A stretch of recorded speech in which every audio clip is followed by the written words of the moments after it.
Okay. Alright.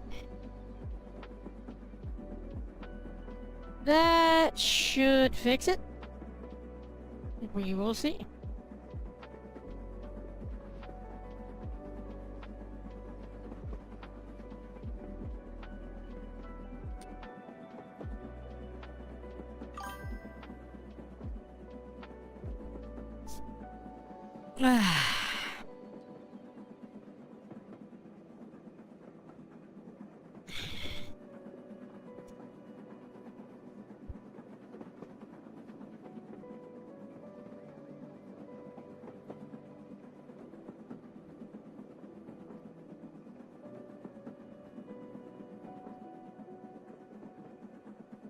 Alright, that should be good.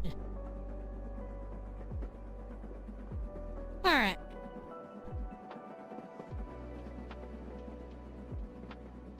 Now that things are going back... What was I talking about? Yeah, I know, yeah. I keep having an issue with OBS, Streamlabs OBS. Where my sound will just die on my computer. Like, completely just destroy my computer where I have to restart all the programs to deal with sound on my computer. Yeah, I don't know what's causing it, but I think it had something to do with the way that it has been trying to stream out of the computer, that it's like breaking something. So I'm trying to figure out what is causing that issue.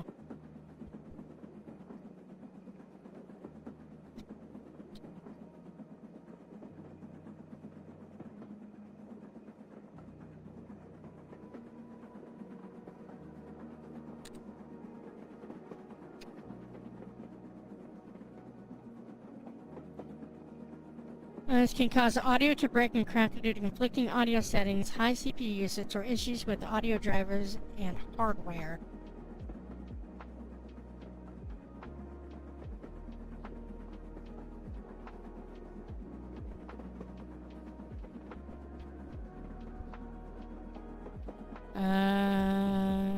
OBS settings?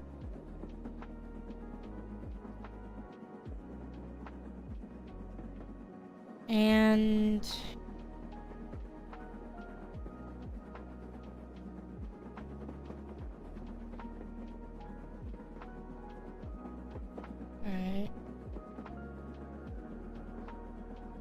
Alright, well I did need to change that to 48 kilohertz, so that's fair. So that's one thing that needed to change. Alright, what else we got?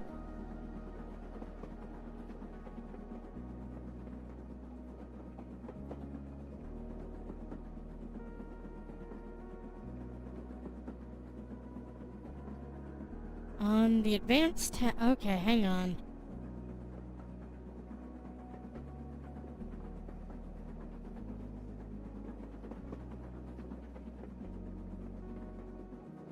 Alright.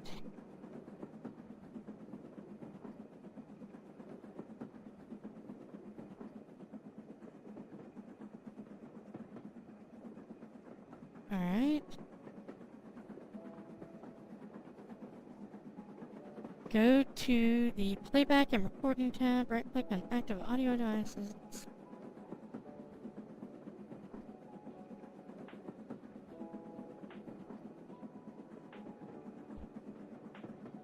Alright.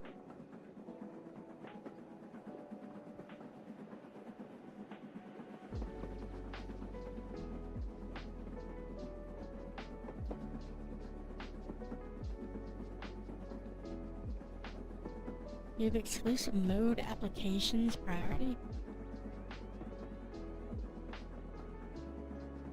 Okay, alright.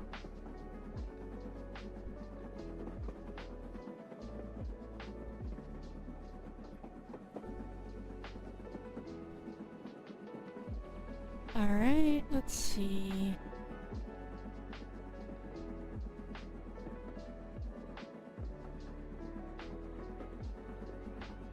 Advanced.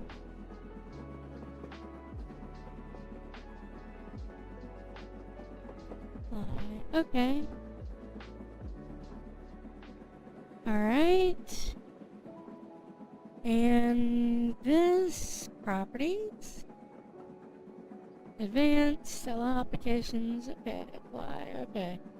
Let's see if that helps, my loves. We're gonna try 2 of those and see if that doesn't solve it. We fixed the ensure the sample rate is 400 or 48 kilohertz. We did that.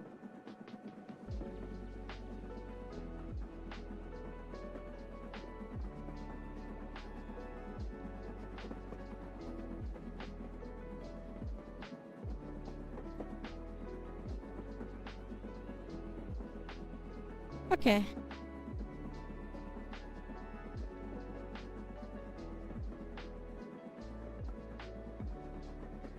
Oh, maybe that's what I should do. Oh, I didn't think about that. Holy shit. Okay. Maybe that is what is causing an issue.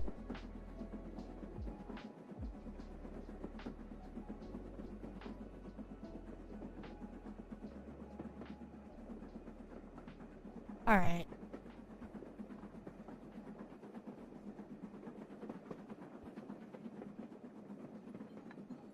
Alright. That should be good. Yeah, oh crap. Oh, it's actually... Oh, shit! Oh! It's actually working now. Oh, that may have been the issue, my loves. We may have just fixed it. I don't know. We'll find out. After these messages, we'll be right back.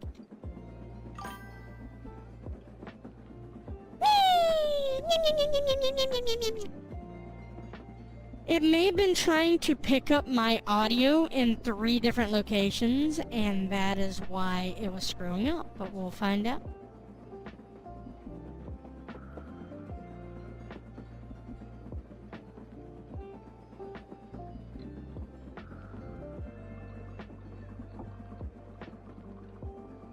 Alright. Enough messing around with that. Back to stories and fun times. It'd be fun. I wouldn't find it funny.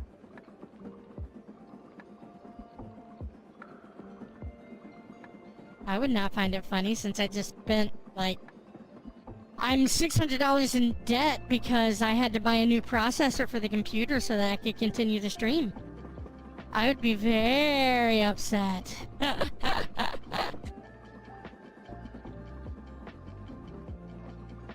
Oh my god. Honey, you're gonna have to move up. I don't want to be places that are hot. I don't like the hot.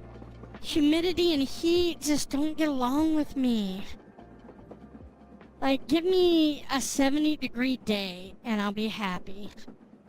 Give me a 60-degree day, I'll be happy. Give me a 60, 50, 40, 30, 20, 10. Give me a 10-degree day. I will be happy. Give me an 80-degree day. I will not be so happy. Give me a 90-degree day. I will not be happy at all. Give me a 100-degree day. I will not go outside.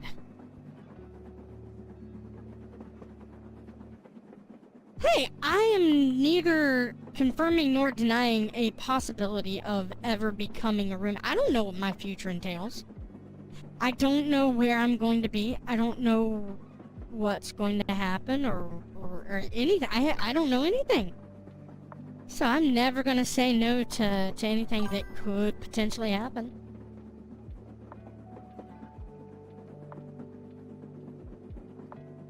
I would like to get a new computer. It's about time for a new computer.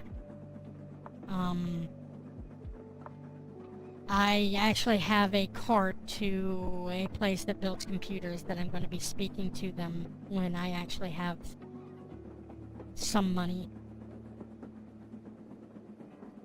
I think it may be OBS itself as well. The Streamlabs that I use Streamlabs OBS.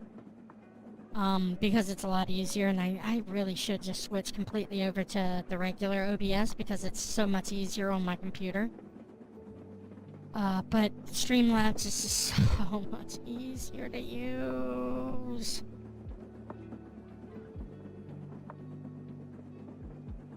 Yeah, I think it did so as well. It was messing up a couple of times, for various reasons. Like I said, I'm gonna continue to try to fuss with it and see what works and what doesn't. We'll figure that out. One way or another, my loves. I'm still gonna try to stream no matter what, so... it could be my computer, it could be application, it could be a software issue, it could be a... I don't think it's a hardware issue because I just went through checking every piece of hardware. So... it's... I don't believe it's hardware. I am not going to factory reset my PC. Mainly because it wasn't built in a factory. There is no factory reset for my PC.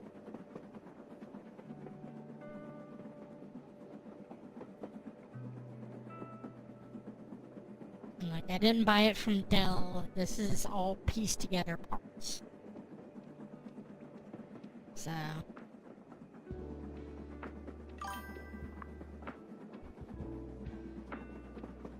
$20 for a factory reset. Look, I have $40 to my name. I'm not gonna spend $20 for a fucking factory reset on my computer. No offense. I'm broke as fuck. I am so broke that my broke called me and told me it was broke.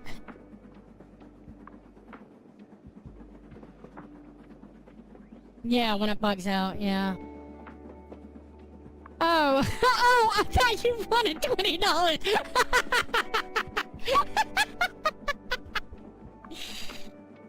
Oh, I'm sorry. Yeah, I thought you were like, Mithra, I'm gonna need $20.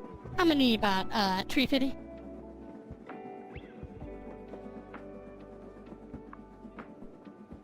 Oh, gosh. Sometimes you just need a day to just chill and relax and get fucking high on weed gummies. I don't know if that's against TOS. I mean, sugary look, I'm be honest with you, weed gummies are probably better for you than sugar gummies. Like, fucking rendered animal fat condensed down into sugary treats is delicious to me, but fucking A. I would do that, honey, if I did not, if, you know, the doctors told me that I would feel a lot better if I took the, drugs. That I have issues that definitely need to be ignored. So I'm going to ignore them. With sour apple gummies.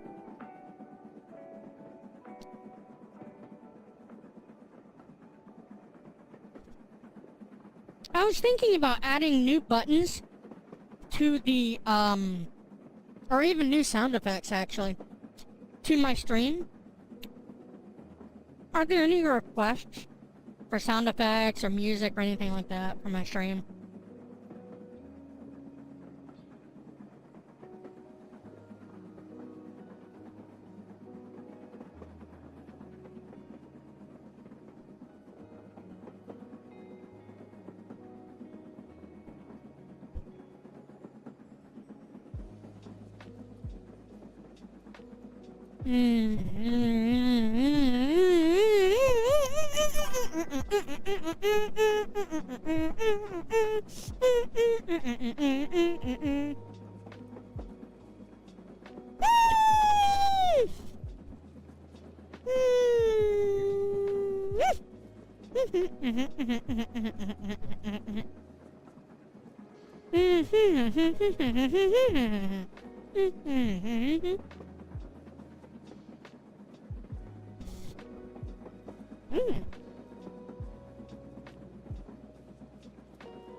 And we take medicine with drinks, like I said.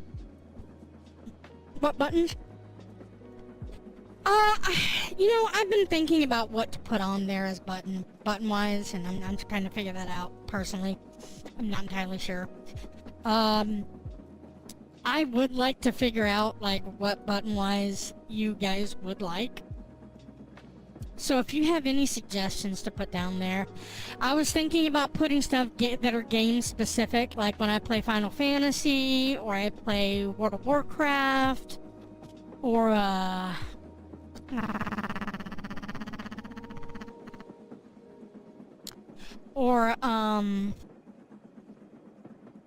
you know, one of those games I could have something like, you have to talk in a accent of some kind. I don't know. Fuck, I have no idea.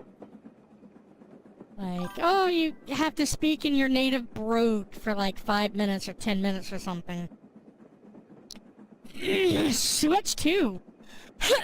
I'm a little pissed off at Nintendo for being able to break a fucking device with a signal. That, I don't like that. I just don't like the idea that someone has the ability to stop a device that I paid for with my own money from working. Just because. That is genuine bullshit. And I think that they should move so far away from that clause it hurts. Yes! Season 1 of Community.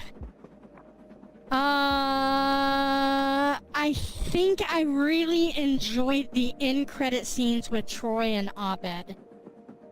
Troy and Abed, like, rapping. And Troy and Abed just being Troy and Abed at the end of the scenes is just fucking phenomenal. They find their characters in those little bits in the first season, and then the second season, they start really building off of it more. They move away from Troy being, you know, the jock, and they just move on to character development, and that's what I appreciate.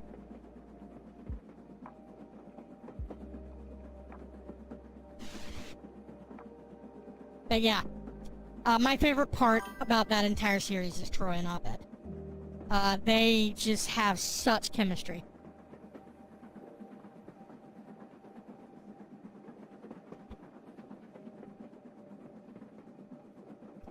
You've been addicted to Fortnite. I'm so sorry.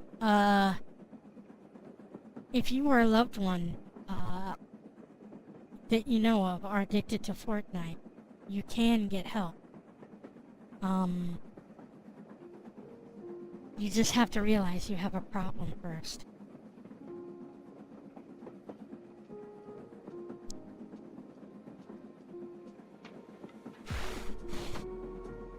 Awesome! Paintball every season is fucking amazing. I don't care what you say, paintball is just great. The paintball stories are just great. They nailed it. So good. I think the best one is probably like season 3. Season 3's paintball.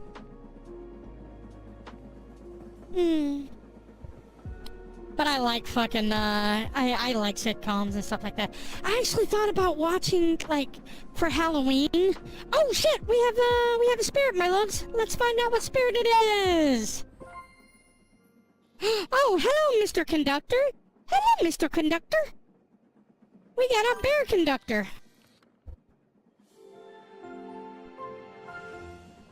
New spirit discovered, an Ursa Minor. This soft rumble passing trains. Okay, that's the hint that we were given. With the beloved reputation of being the mascot for Spirit Railways dating back over a century, Ursa may just be the most well-known spirit in the area.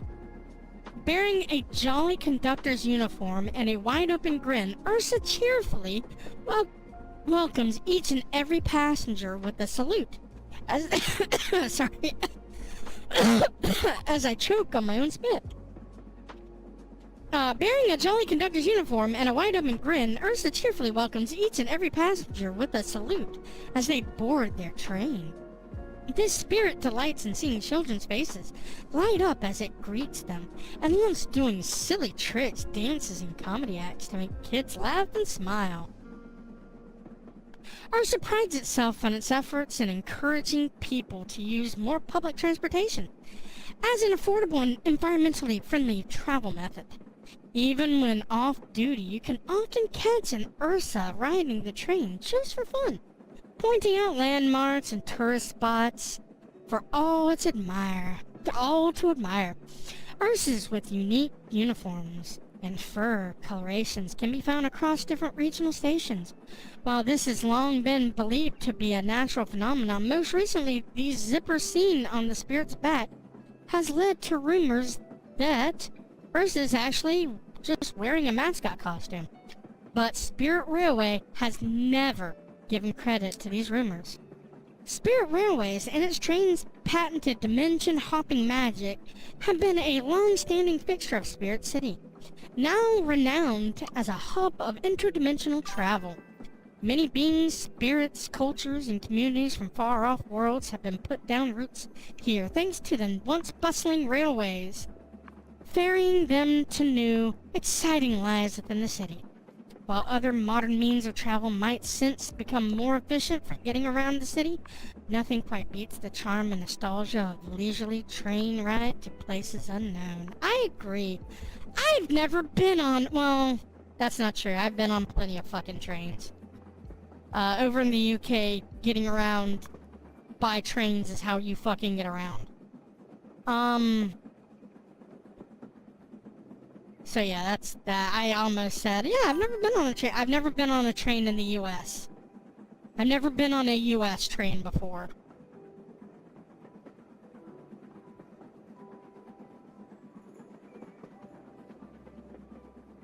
Oh yeah, Family Matters, Roseanne. Like I said, I thought about doing a watch-along for Halloween of the Roseanne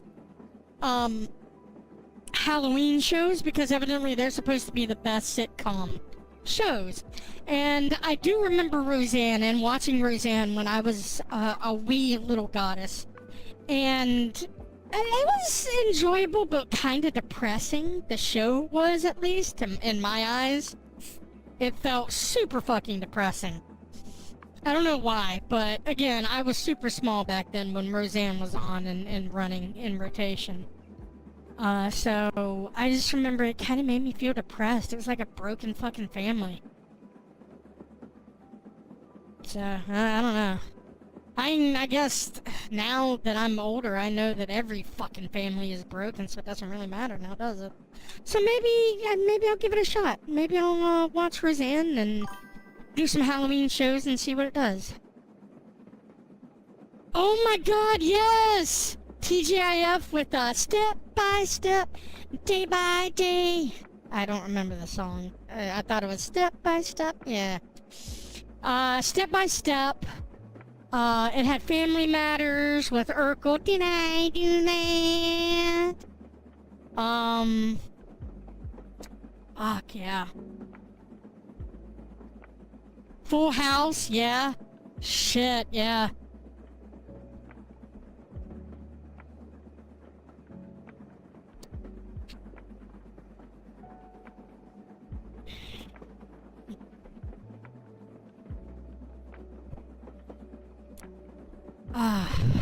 Alright. On to the next one. What do we have? As the sun sets over the floating city, I've been inspired to learn more about how it stays aloft. Okay, so reading with the floating city and the sun is setting. Alright, so let's get that. Evening. Location. Oh no, decor. Floating city. And we are reading. Activity. Or is there a study? Maybe night? No, okay. Oh, that is cool. Oh yeah, that's fucking gorgeous. Alright, we're gonna come back to this later. Hang on. Alright, we're missing something. So, Learn more about how it stays aloft. Flipping through the pages, I sometimes hear the sound of tinkering just over the balcony. Oh! Okay, tinkering, tinkering, tinkering. Maybe ambient chatter? No.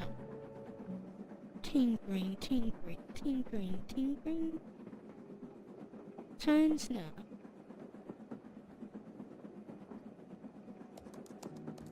No.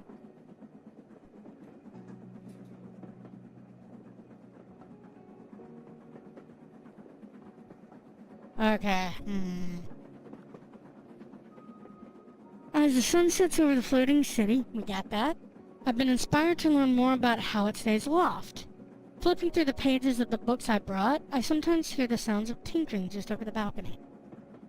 Oh, it's outside! Okay, we are outside reading. Activity, exterior reading. Perfect. Okay.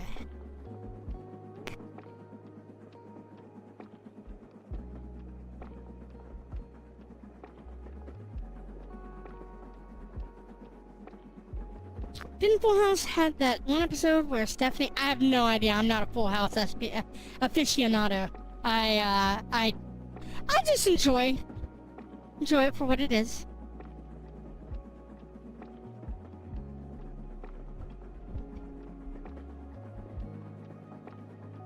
Yeah, they did have some really special episodes back in the day. Where it was like, whoa, that's a special episode that they talk about drugs, addiction, guns, stuff like that. I know Family Matters had an episode where I think they talked about gun safety.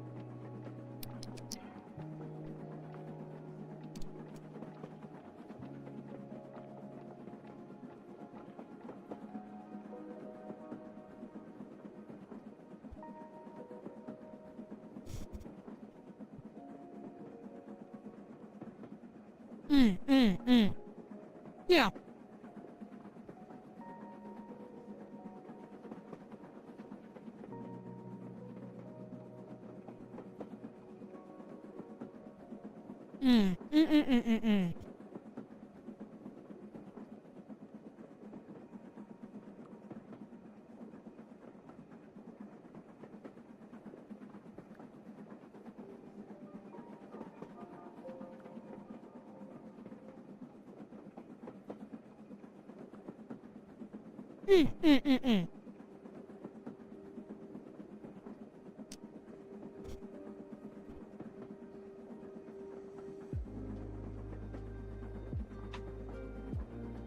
I like that one of the lanterns... I wish you... Oh! Can you make the glow of the lanterns a different color? Let's find out, my loves.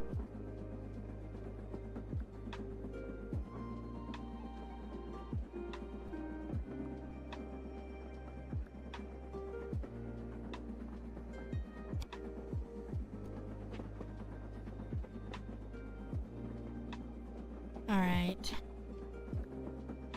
You can! Yes! This game just got even fucking better.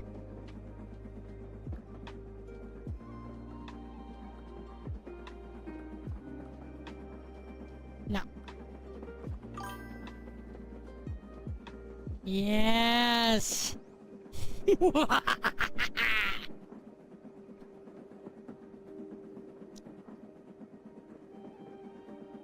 House had its sad episodes. Family Guy, Family Guy. Family Matters had its sad episodes.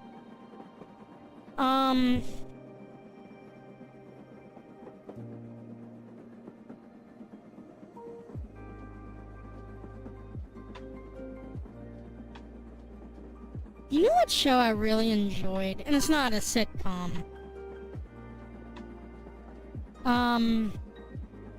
I really enjoyed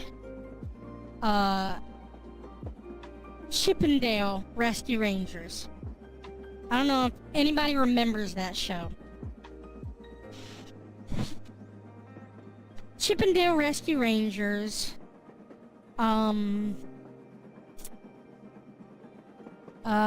What's another one that was Tailspin? Tailspin was really good. I fucking love Tailspin. Darkwing Duck. Gargoyles.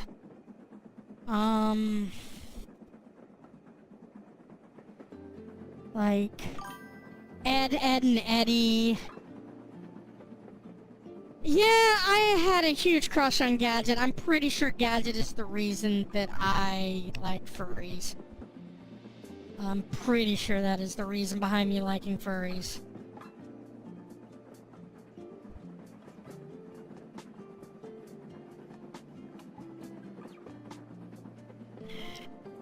Gadget was smart and sweet and shy at the same time, and I related to her. And because I related to her, I had a crush on her, and yeah.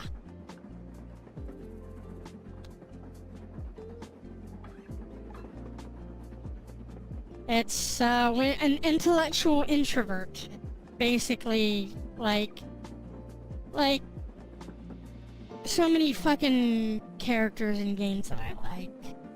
Like, Y'shtola from Final Fantasy XIV, favorite character. One of the few characters I have fan art of that I'm not going to talk about anymore because it is very lewd. You know, I think those are my two biggest, like, fangirl characters are Ari from League of Legends. Ever since she came out, I jumped into League of Legends, and I haven't really messed around with League of Legends for a long time, but I mained Ari, and I loved mid-laning Ari. Unless you were a LeBlanc or a Yatsuo. Fucking that wind wall bullshit that stayed around far longer than it should have. It should have been able to block a couple attacks at most and then fallen off. But no, it stayed around way fucking longer and caused fucking issues.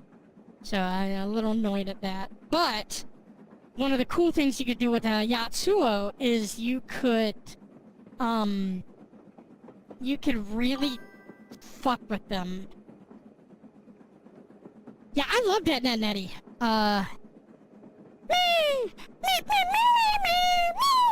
fucking opening that will live rent-free for the rest of my life. When I am an old goddess sitting in the goddess fucking retirement home, I'm gonna look over at, you know, one of the fucking older people there, and I'm just gonna be like, and just see if they pick up on what I'm fucking doing. Because fuck it, I'm going to be one of those old people that you're going to love to hear about, but you're gonna be like, do they live in Florida? It makes sense they lived in Florida. I want to do crazy shit. I don't want to be complacent. I have watched what complacency does to the body, and I am not a fan of that. So, just sitting there and... yeah, no, that's just not my jam. I love that you can see the moon.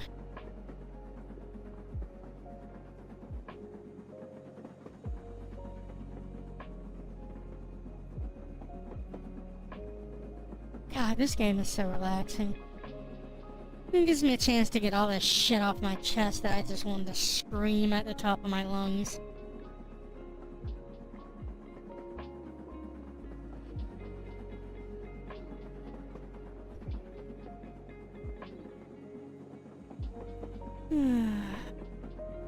I just want to snuggle in.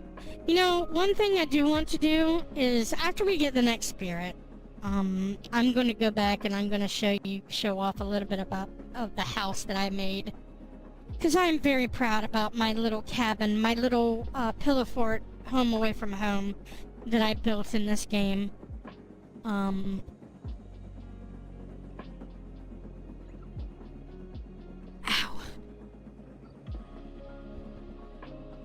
You know, I probably should build like a castle.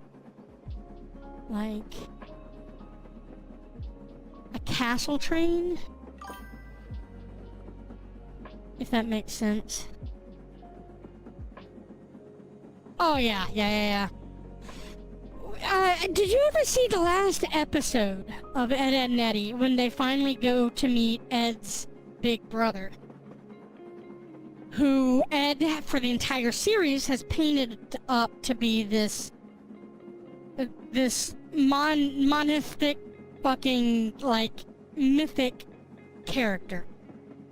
And they finally get to him, and he's just this complete, just douchebag that Ed has been trying to live up to. And it starts making sense why Ed is the way that he is, and it's just wild.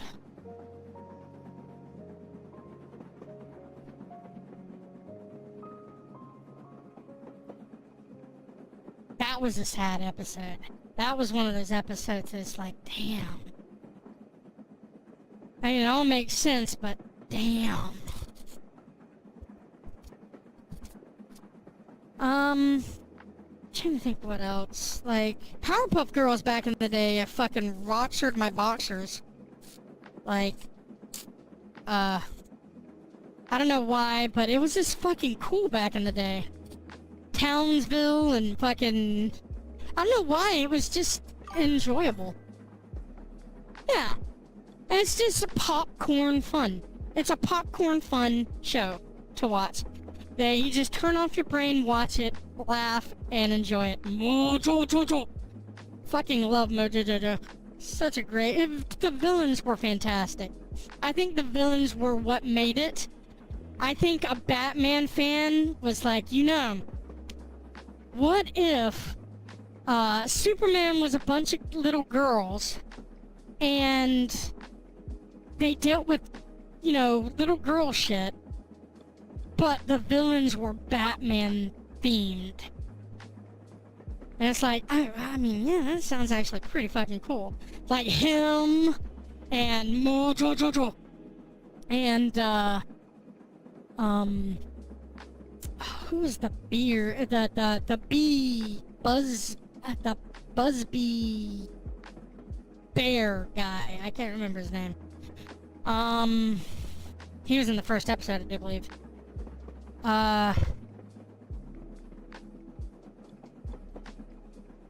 The one episode where it talks about a fascist dictator that we're not going to go into, but is one of the ones that got removed from air in syndication.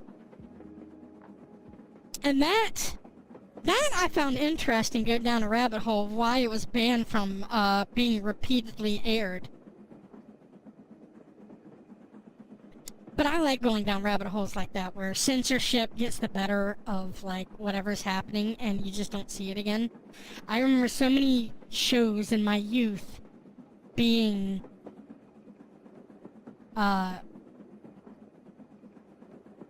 mythic. Like, Outlaw Star had an episode. I don't know if you guys remember Toonami or not.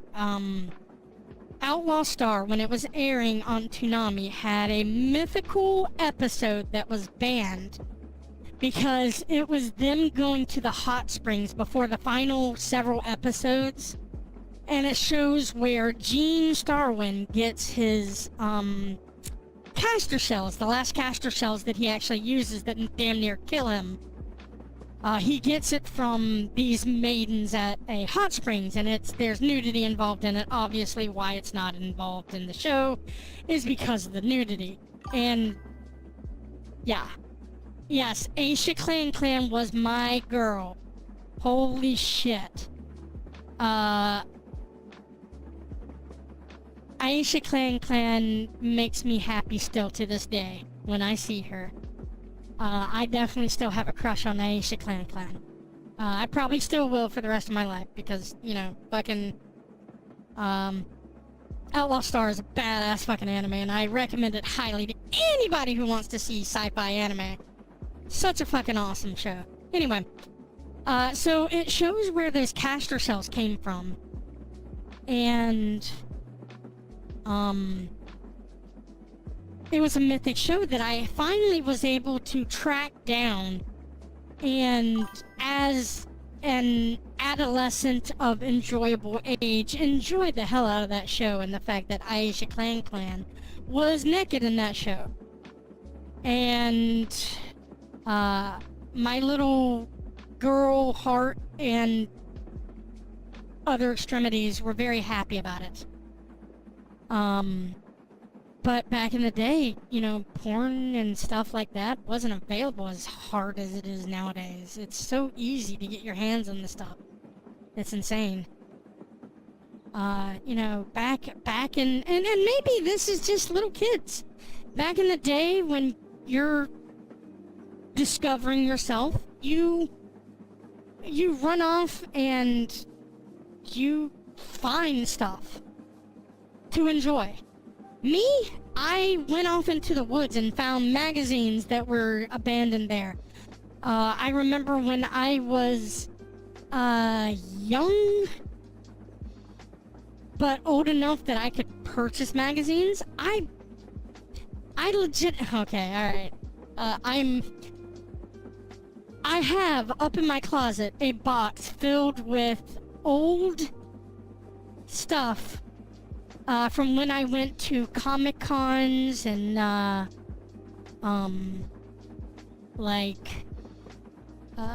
anime conventions, where I literally had to embarrassingly look through pornographic magazines and pornographic comics and stuff, and found a kitsune one that I didn't like. I didn't want it, but it was the only goddamn kitsune that they had in the bin. Okay, I'll tell you all about anime conventions and fill you in on the good and bad sides of the anime convention world. I used to cosplay. I've cosplayed as Firefox Ari, regular Ari, and then I didn't really go to anime conventions for like the past decade because I've just been growing more and more poor. I just haven't been able to afford to go. Yeah, Mithra lore, hardcore. There are pictures of me, actual me, not VTuber me, actual pictures of me in a Firefox Ari cosplay that are out there on the internet. I looked just to see if they were still around, a few years ago, and I was able to track one of them down, so at least one of them is still out there on the internet. So I do know that, yeah, they still exist. I thought they would be long gone, but I was so fucking wee back then. I was a wee little one. Back in the day, I was a wee little Ari, Foxfire Ari girl. And, I had fun at anime conventions, so let me tell you about anime conventions.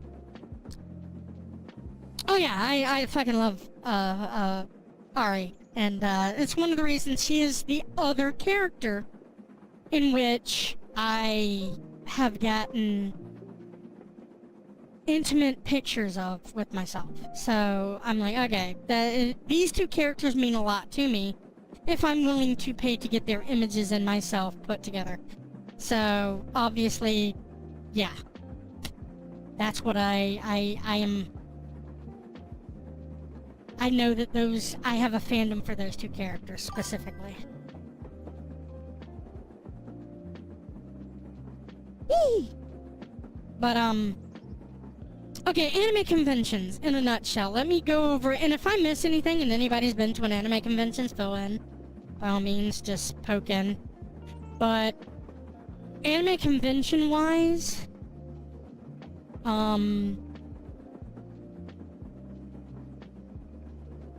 there is a smell with which penetrates your nose that you'll never be able to forget. That is a room of body-odored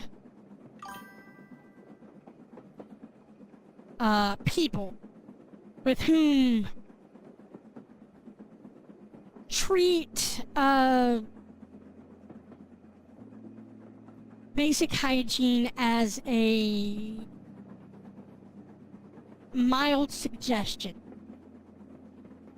And that smell, you'll never be able to forget, but, I mean, if you've been inside of a locker room or, you know, especially a men's locker room. I don't know why a men's locker room just retains that funk. Like, even if you've had to go in and clean it as a woman before, you retain the smell of that funk. Like, you know that funk smell. That funk smell just hits, and it's like, I know what that is. That is one thing that you will learn when you go to an anime convention. A lot of anime convention places... I'll get to that. I'm getting to your senses. So most anime convention places are booked in hotels that have large open areas for convention. So they use hotels for the convenience because they already have those large rooms used for conventions. Now, these rooms are blocked off into sections in which basically you can go in and they have seating and a stage. And the stage could be an actual stage to like a couple of tables with chairs behind it and microphones and a sound system that people can hear in the room. They have panels, and what these panels talk about is different things. A lot of anime things talk about they bring voice actors who have done voice actor work for anime in to talk and answer questions, cut up, act a fool, just have fun. Other ones are panels in which it's how to get into a hobby, how to get into an activity that is related to anime, such as D&D, is a big one that sometimes happens in some of these rooms. Another one is like watching stuff. You can go and watch an anime together with a bunch of people and have the experience of, you know, a room of people cheering on your favorite anime, going, "Fuck yes, let's fucking go!" and just enjoying it. That's something that happens in some cases. Cosplay for it, that's called intimate role play, honey. That is not cosplay. That is role play in the bedroom. That's different, honey. So anyway, what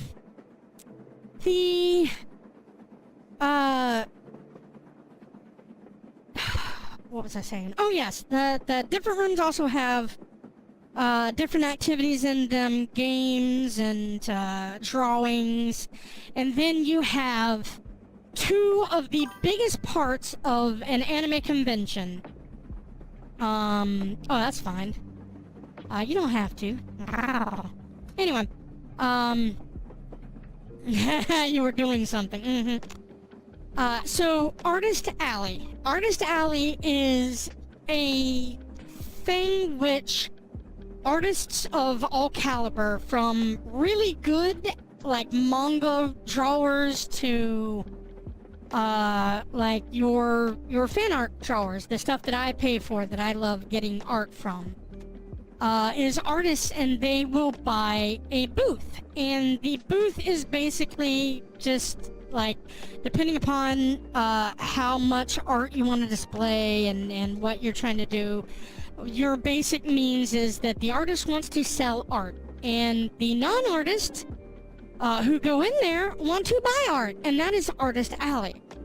And they always have an Artist Alley. At every anime convention I have ever seen, they have had an Artist Alley where artists can buy a booth and set up shop. And a lot of artists will pay for going into anime conventions by setting up a booth one day, and being selective as to when they are in that booth selling, and go to the panels that they want. And that's how they do stuff. And sometimes they'll hire helpers to do that kind of stuff as well, to just sit in their booths.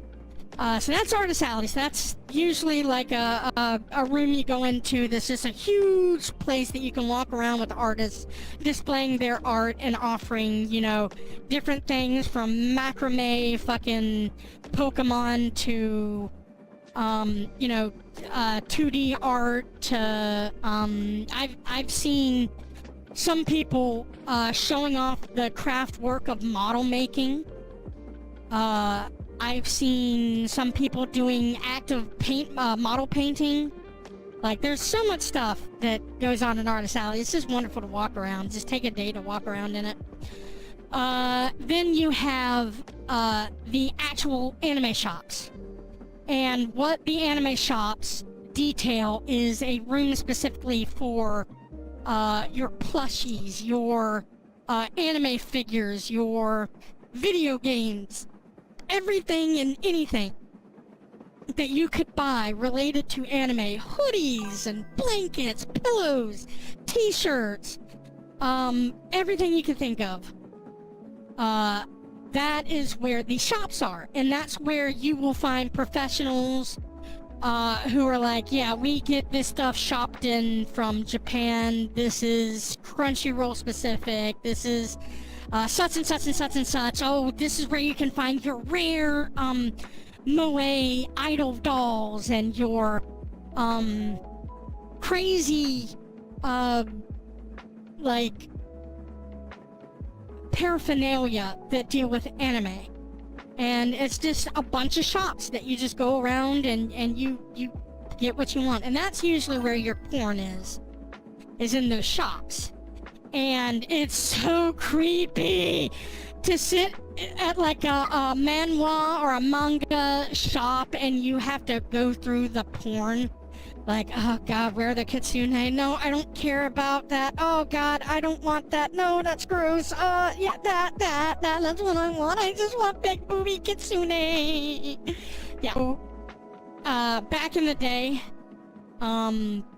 it was very demeaning. I don't know if they've come up with a better way to do it since I've been in the game. I would love to go to conventions again, honestly. I would love to go as Mithra to conventions. I think it would be a lot of fun. I think it would be a load of fun to actually do that. Is to go back to anime conventions like I used to. I miss that.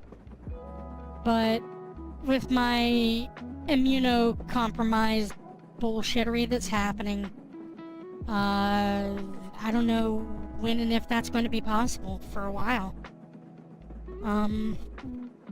Just being realistic about it, you know? I would love to, but those places are really bad for immunocompromised people. And this is true, everybody gets sick when they go to a convention. When there's a convention, you will go and you will get sick and you will come back sick. And that is just how it is. Everybody I have ever known has always been able to do that unless you have a superpower. And there are some people that do have that superpower in which they do not get sick when they go to convention. But most of them get sick a week later after the convention. It's like their body underwent such severe attacks that their immune system goes down for a week, and that's when they get sick. It's crazy.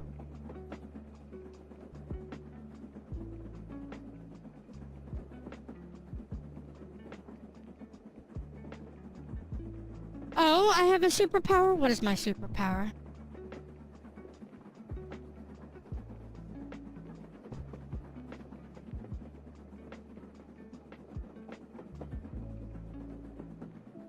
I've never gotten sick after a convention. Yeah. Oh, what is my superpowers, honey? And yeah, I've never gotten sick after a convention. Well, I have. If you've never gotten sick after a convention, good on you. That is a genuine superpower. I've only known like a handful of people. And I've known plenty of people in the convention circuit that, you know, that's just how it is. Even like professional cosplayers that make me want to fucking ask them out, but I'm way too shy. And I just end up staring awkwardly at them as I look to them in an Atlanta fucking hotel, staring at them going, oh my god, they're so gorgeous and beautiful. I just want to tell them that, but I don't want to be creepy. And I make myself creepy because I'm fucking staring at them anyway. And I'm like, fuck! Yeah. If I'm staring at you, or you perceive I'm staring at you in public, chances are, like 95% of the time, I'm not staring at you. I am off in my own little world, probably having an adventure in my own head, because my ADHD and imagination are so fucking insane that I literally will stare off, and I could be staring at somebody and not even realize they are there. And I will just go on a little adventure. I used to do it when I was in school too. I remember when I was bored with work and I didn't want to do any work, I would just be like, alright, I already know what the fuck I'm doing, I don't care. And I would stare out the window and I would dream. I would have fucking full-on adventures in my head. Most of them detailed me turning into a werewolf and breaking out of the school, to be fair. And I remember because I read a long time ago, I read a book about crocodiles and alligators were found to be deficient in a vitamin? I think a vitamin. When they started giving the alligators and crocodiles this vitamin, they started growing bigger and turning into dragons, and it turned out that alligators and dragons were just iron deficient dragons. And I was lurking the whole time, and I never knew about anime conventions. Sounds like fun, because I do aim to be the culture artist. I am far from good yet. Oh, honey, as long as you keep working on it, and Perv, it's wonderful to see you again. Your art is coming along wonderfully. I love seeing it. Positively wonderful artist, and you're developing your own art style, and I love it. Keep you up the good work. I am so amazed and proud of what you do, honey. Please keep doing it.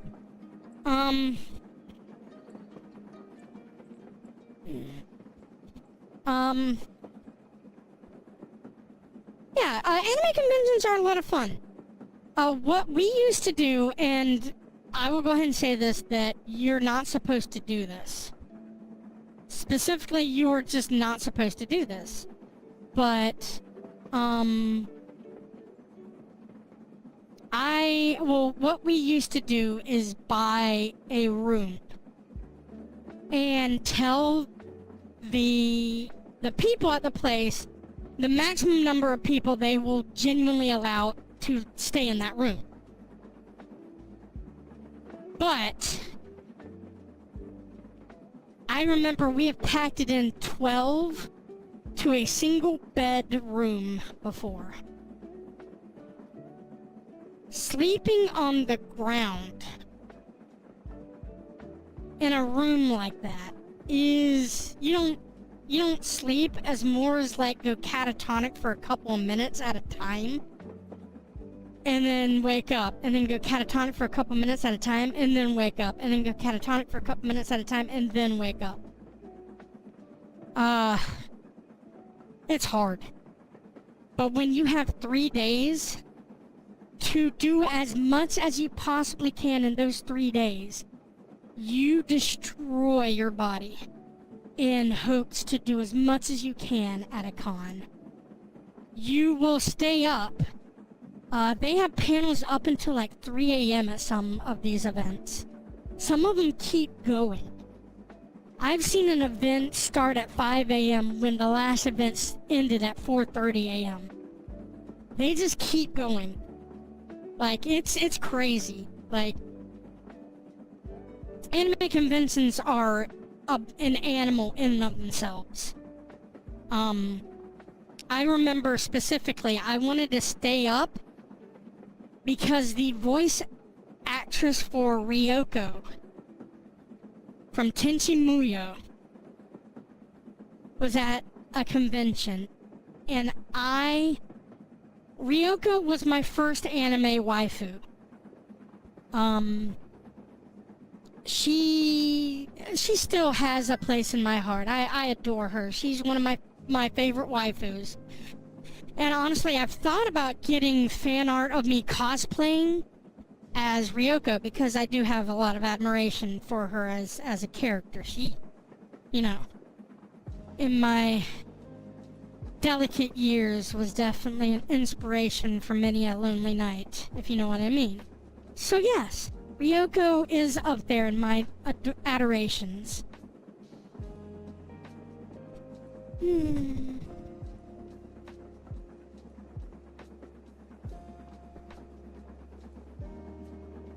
I want Cheetos.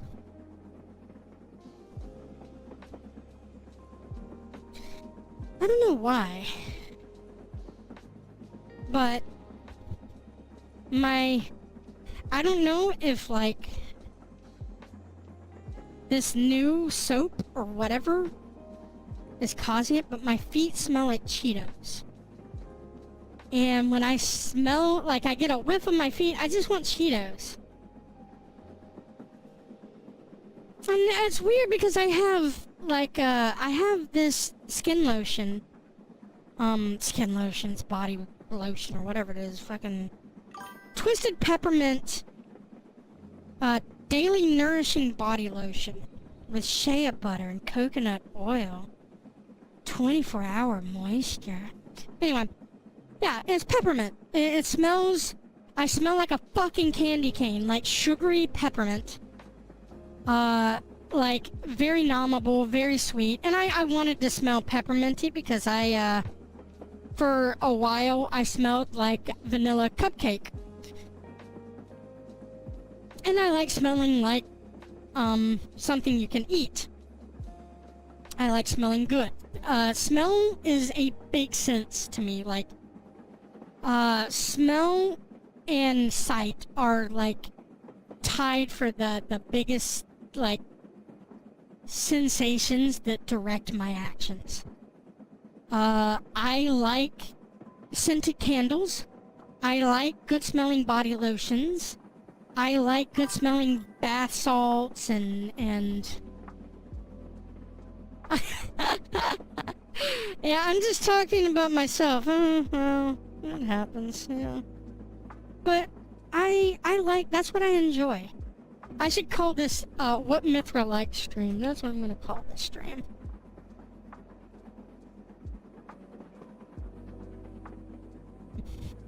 Mithra tells all about what she likes. Update. There you go. That's my new, that's the title of this stream.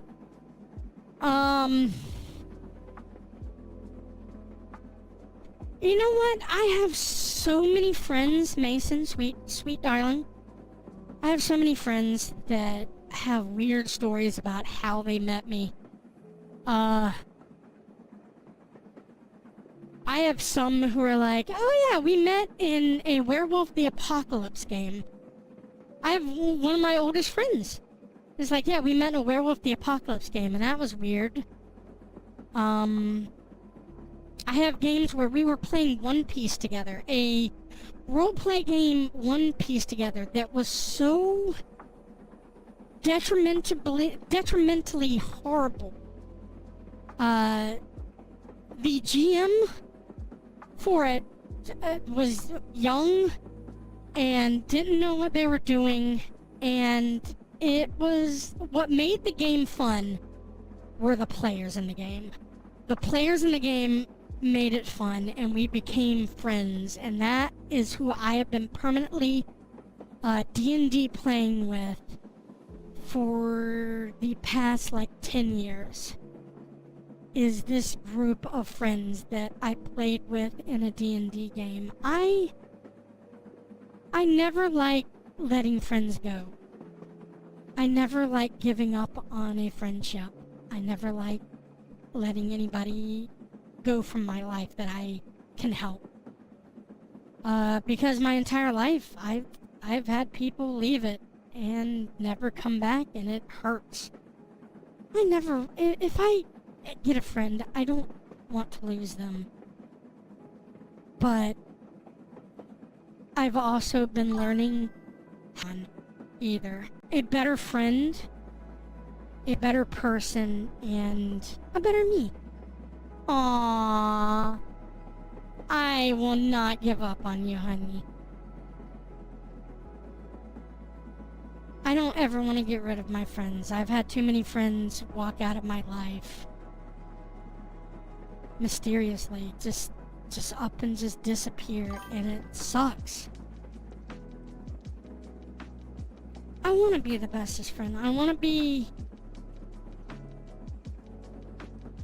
somebody that my friends can depend on. I want to be somebody who can be completely honest and open. But it's learning to be honest and open that's the hard part.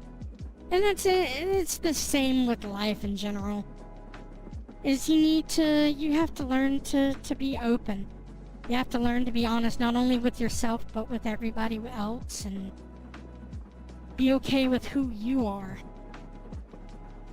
And I think I'm learning that myself. I'm learning that lesson. But it's hard. It's a hard lesson. It's hard to open up and be like, hey guys, I need help. I need somebody to talk to. I need somebody to listen to me. And to find and seek that help that I need. Aww. Thank you, honey. I really appreciate you. Thank you for listening to me talk about myself. Yeah, this is the true lore, the true Mithra lore video. What I crave, what I desire, what I'm working on, and what I aim for in life.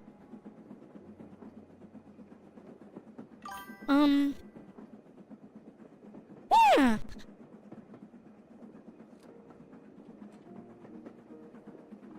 Oh, Wakey Wake, my sweet Wakey Wake.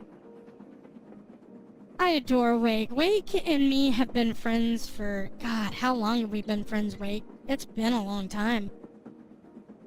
Wake's one of those friends that I'm glad has stuck around. We played D&D together, and, they were part of another group that I was in D&D-wise, and I'm trying to reconnect with wise. Like 6 years. Yeah, it's been a while. It has been a while. I know it was before 2020 that I met you, Wake. Before I started streaming. Aw, Mason, sweetheart. Snuggle, snuggle. Yeah, we are having snuggle fort time. That's what we're doing today, is just snuggle fort and talking about feelings and love and our experiences in life.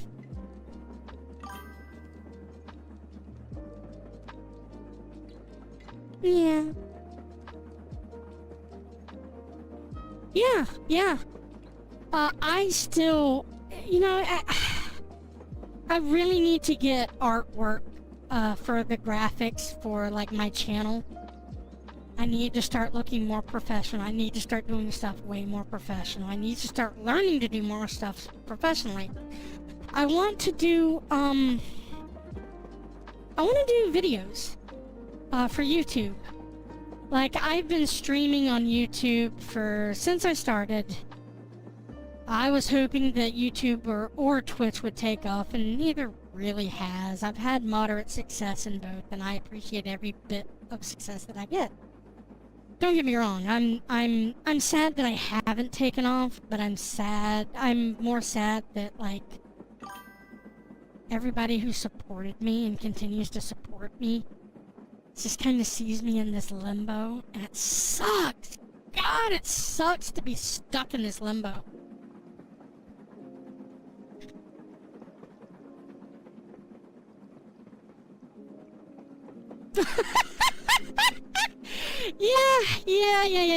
Yeah. We became friends because you mentioned I had a comically large toy, and I asked to see it. Yeah.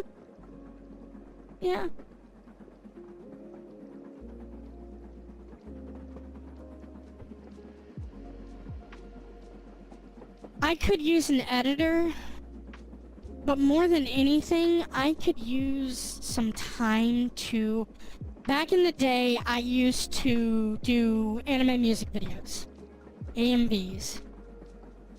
This was back in the day that I was going to anime cons, and I even got an award at a convention for one of my anime music videos.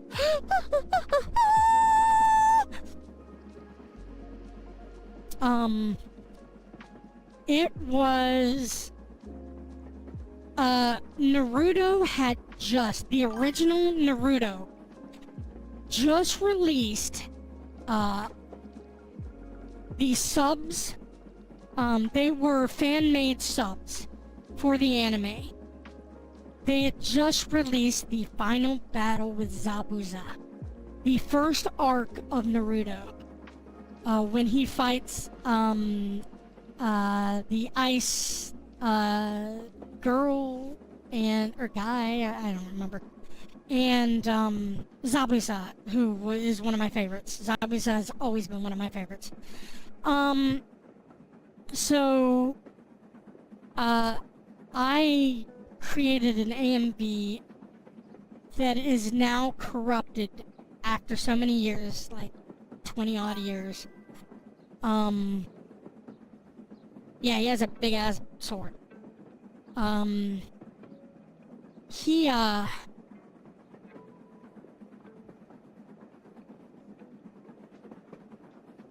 Sorry, the train derailed. That's what happens when you get high, ladies and gentlemen. You derail sometimes. Anyway, his fight, the sad moment when he's been betrayed by, and ladies and gentlemen, it's been 20 fucking years. If you haven't seen Naruto, I'm sorry, this is spoilers. The guy who basically doesn't want the Uzumaki Bridge, built is, basically betrays Zabuza. He hired Zabuza, well, he hires a whole bunch of goons and betrays Zabuza. And Zabuza's in a weakened state because he's in combat with Kakashi for like fucking 20 goddamn minutes. And if you've ever been in a combat for more than 5 fucking minutes, you realize that you have a fucking stamina bar and that shit is low. Anyone who's ever fought hand-to-hand or any combat, melee, swords, I'm used to swords and axes and shields.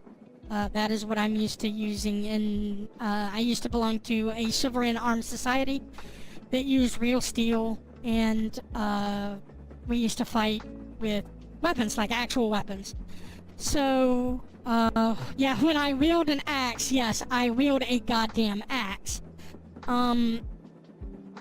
So, learning, you learn a lot. That, one, most fights that start in melee will end in grappling and be taken to the ground. That is usually how things go unless you can get a decisive hit. Most people are not just going to sit in fucking melee combat with you without backing up and trying to figure out what's going on and then going, hey, you know, if I were to tackle them and immobilize them or pull their shirt over their fucking head or whatever case is a strategy in hand-to-hand, you have to... Oh.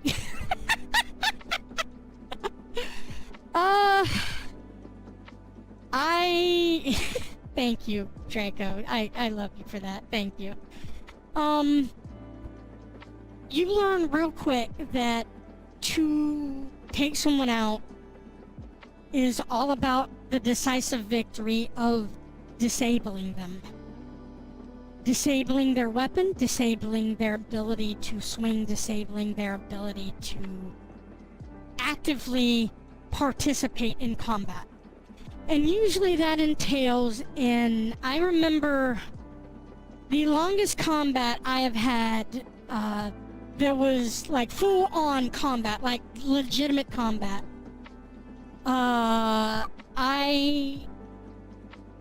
Me and another guy that was around my age. He was a bigger guy. He was a meteor guy.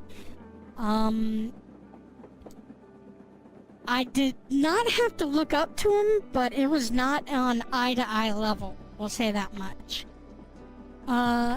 This guy decided that I could not be vested in. I had a sword and a shield, and my shield that I use is very large, but it takes a lot of strength and a lot of stamina.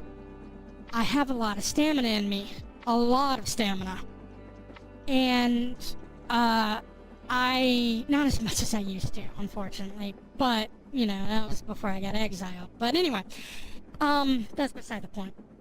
I would often just block everything you would fucking throw at me with this shield, because it was so massive.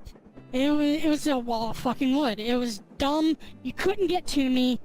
It was, I mean, no wonder the fucking Romans were so goddamn successful with their goddamn tower shields. This shield was not as big as that, but it was big enough that it blocked most of my body, except for, like, my ankles, and because I would get low in combat, like, I was very, I still am very flexible, and I can make myself very small in combat. My knees are bent, my body is blocked up, I am low.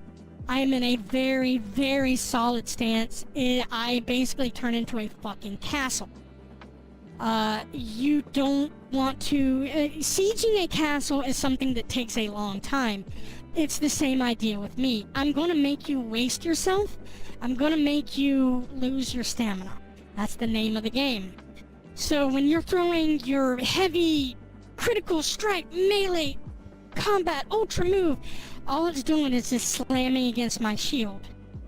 And when you're exerting yourself and throwing yourself into that, all I'm doing is lifting my shield and connecting with your sword and letting all of your momentum collide with it and all of that stamina go out. All of your momentum's gone when you hit my shield. That's it. You know, you cannot swing back after you connect with something solid. It's very hard to continue just wailing on something over and over when it's a solid object. Pick up a sledgehammer one day, like a 10-pound sledgehammer, and go to work on a fucking wall and see how tired you get real quick.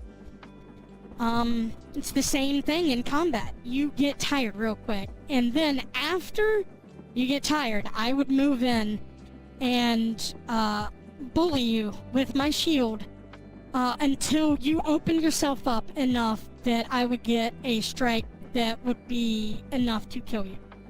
Basically, neck, chest. I don't know why I'm pointing and like pushing my body. You can't fucking see this. But the neck is a really good one, like the coccyx and collarbone area of the neck is a good one because it's a solid object. It's solid that you're coming down with a strike. It's a good flow and hit area for your blade to land. Anywhere across the broad chest, belly is a good shot as well. In knife combat, you are taught that there are vital points, especially in the thighs, called the, it's an artery. I'm not going to go into detail about it. Decided that's probably dumb. So, in knife combat, they tell you that these are vital points for you to strike with a blade, because you can make somebody bleed out in 5 fucking minutes. You nick their femoral artery, you can cause somebody to die in 5 minutes. 5 minutes, all I have to do is sit there and make sure that none of your hits connect with me and only connect with my shield while you're bleeding out. That's the entire idea. I'm gonna make you waste yourself on me. That's my strategy.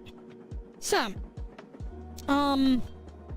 it's very good against groups of people. It's not good against, unless you have a shield wall, against like archers and ranged combatants, because they literally can just take time to aim at your vital points that are open.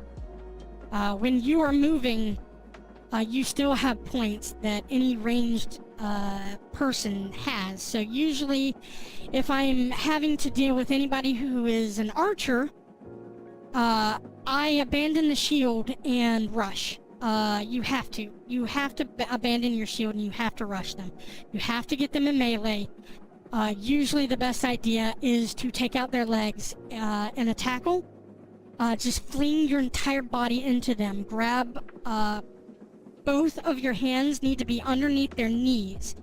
If you hit somebody in the knees, their knees will fucking buckle. I don't care how heavy you are. Your knees will buckle and you will go down. I have taken down 425-pound people with this tactic. It hurt my hand to do it, but you are capable of doing it. Very heavy, very large people I've been able to take down just by disabling their knees. So you tackle them down, you open them up, you climb on top of them like you're a goddamn, ant climbing on top of a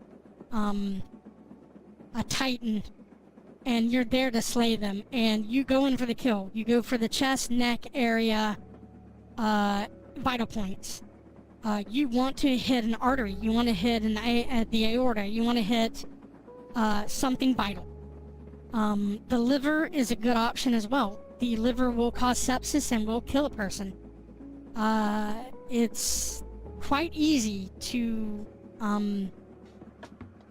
hurt a human body by accident. And it's amazing what the human body can live through, though, too. Like Phineas Gage and I don't know if you guys have ever heard about Phineas Gage, and the railroad spike that shot up through his head, and he started acting differently. It's a very interesting case study in psychology. If any of you are interested in psychology, check it out. It's very interesting.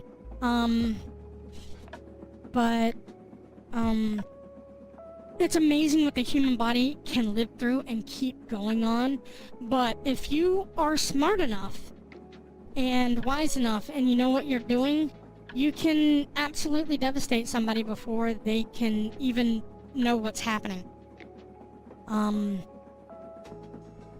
I listen to a lot of ghost stories where a lot of factory accidents happen wherein it just happened and that person survived for several days afterward. And how they survived is terrifying. Blast furnaces that overheat and explode and the catastrophic happenings thereof and the ghost surrounding of it. And it's interesting ghost stories, but it's terrifying to hear what actually happens and the human body is capable of going through. There was one there was one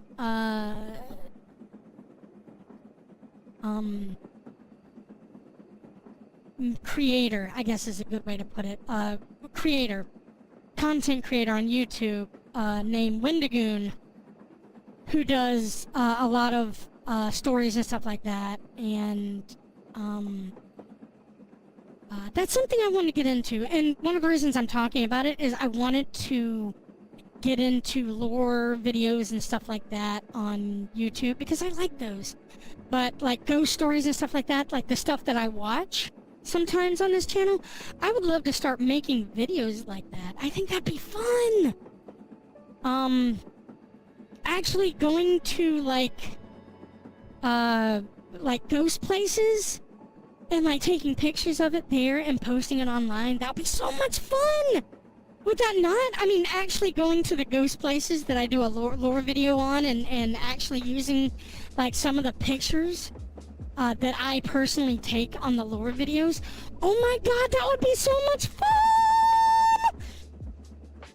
fun! That's something I was thinking about doing. Why did we get on the topic of combat, though, and chivalry and arms and everything? I just went on a rant. I am sorry that I just went on a crazy-ass rant.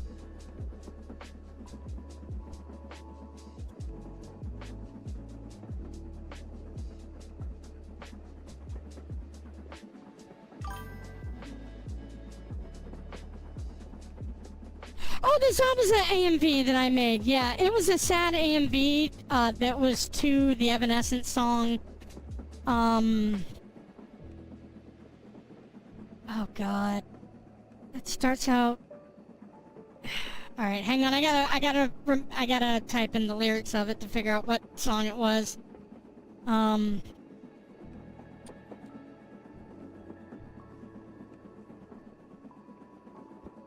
What is that song? Whisper by Evanescence. And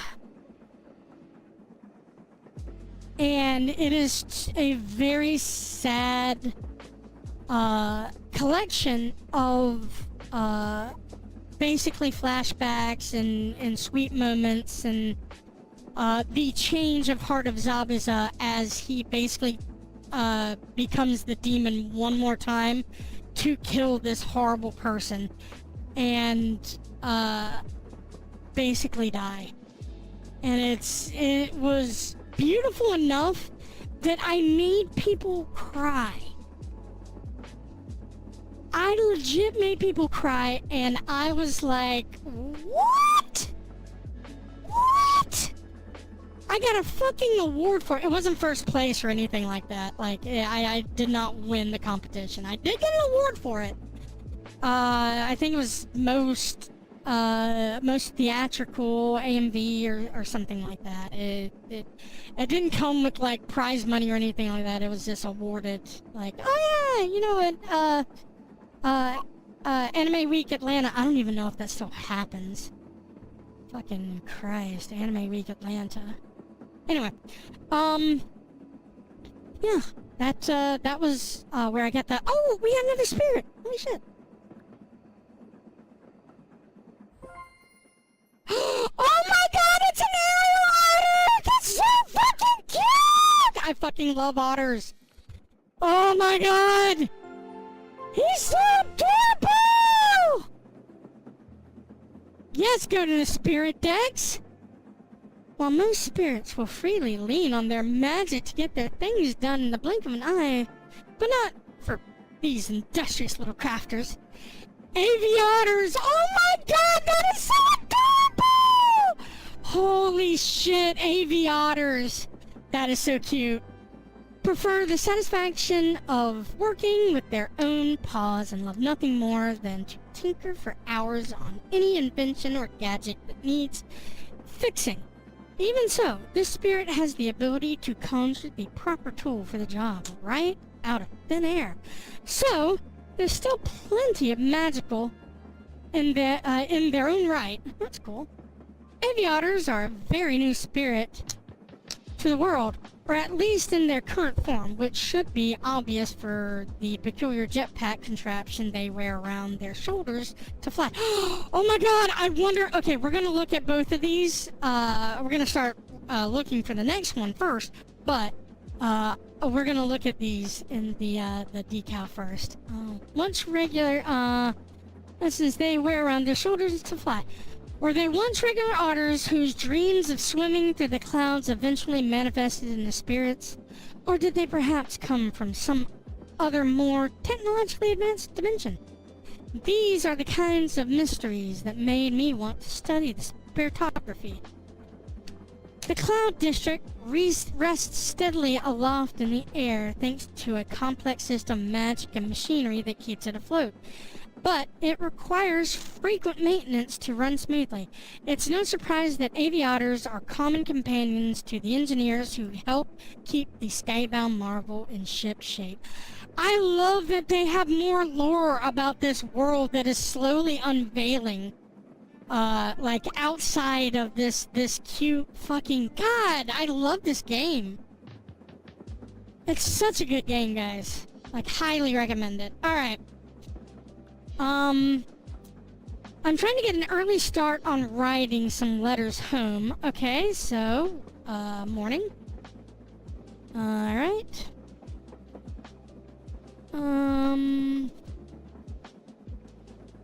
Thankfully my seat has a table for convenience. Alright, inside.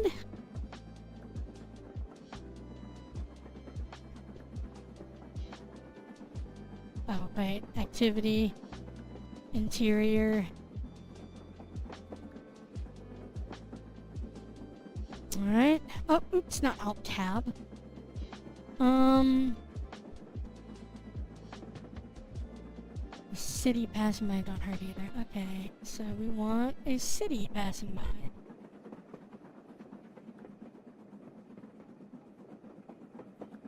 Early morning? Okay, no. Alright. I'm trying to get an early start on writing some letters home. Okay, so we need an activity for writing. Writing. There we go. Now we're up to it. Alright, alright. Let's go check out the, no, wardrobe, please. Alright.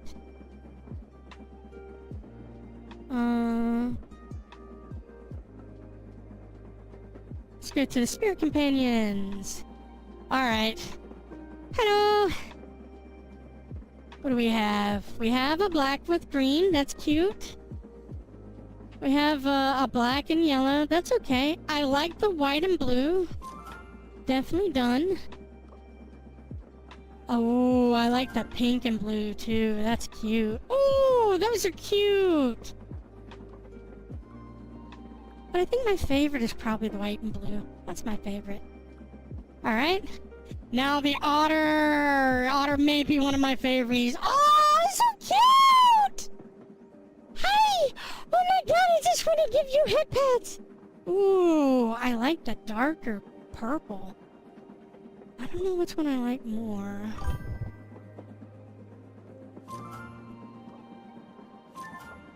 You're right. Why settle for one? Yeah, I think I like the pink the most, though. I don't know why, but the pink and blue just... I think it's the blue. The blue always gets me, and pink and blue together, I just love. I don't know why I like it so much. I think it reminds me of raves or something. I don't know.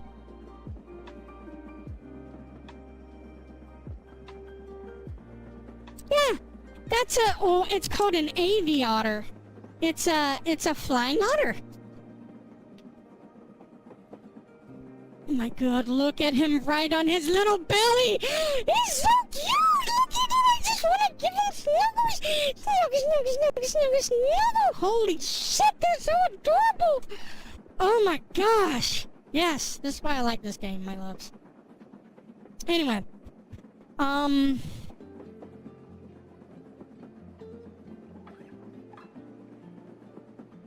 see here. Sorry, I had an itchy right underneath my woof ear. It was going, it's me, Mithra. I was like, I need to do the itch. I need to do the itch for you. And he's like,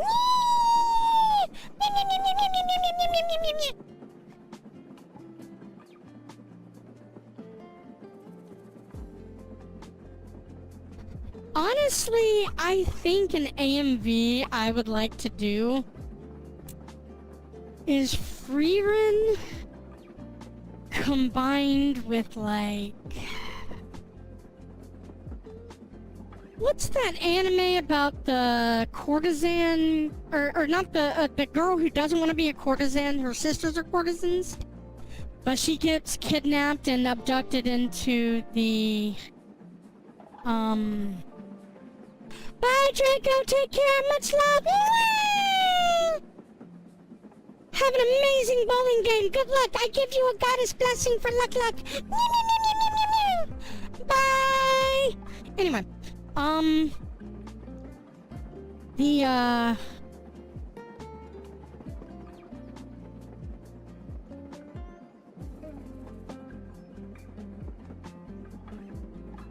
think there's an ad break, so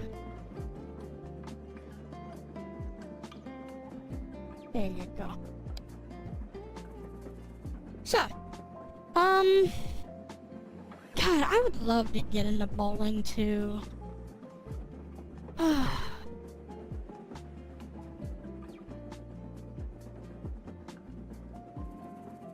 Anyway, I don't know what I was talking about.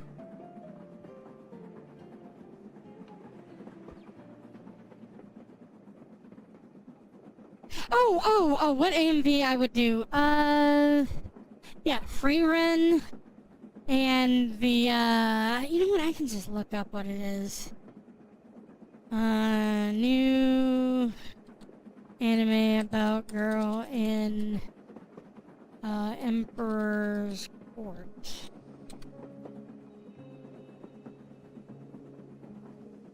Apothecary Diaries. Yeah, Apothecary Diaries is the name of it.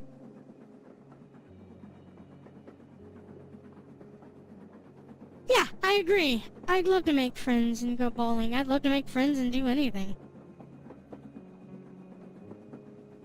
It's fun to enjoy. You know, friendship is magic. Oh, speaking of speaking of which, the reason that comes up is because I've been rewatching My Little Pony Friendship is Magic. Set avatar, sorry, my lips. Alright. Oh, I shouldn't have done that right there. Oh, Mithra, honey. There we go.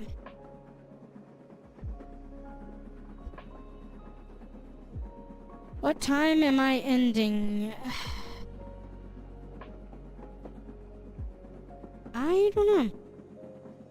Probably soon. I was hoping to get on and raise a couple of dollars for a meal tonight. So probably after I feel hungry enough that I want to eat. And that's what I was hoping for. So probably in the next 30 minutes, I think. Oh, I'm kind of hungry, so yeah. But I have some nice food I have in the fridge that I can heat up. I have these little pre-made sandwiches that you can buy at Walmart on these Hawaiian King Hawaiian rolls. They're like a slice of turkey and a slice of cheese, and they have a packet of mayo. Oh my god, it's so fucking good for a meal. Like, seriously, I can do that and like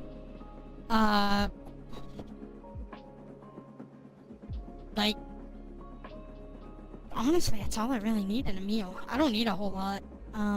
I do like to eat though, so I do like to eat. Oh my gosh, steak and meat and oh, I'm starting to drool. Okay, yeah, I'm starting to get hungry. I'm starting to get hungry, guys. I'm starting. I'm getting a little hungry. Yeah. Oh man, I am hungry for some steak and mac and cheese, or corn and green beans and mashed potatoes and gravy and steak.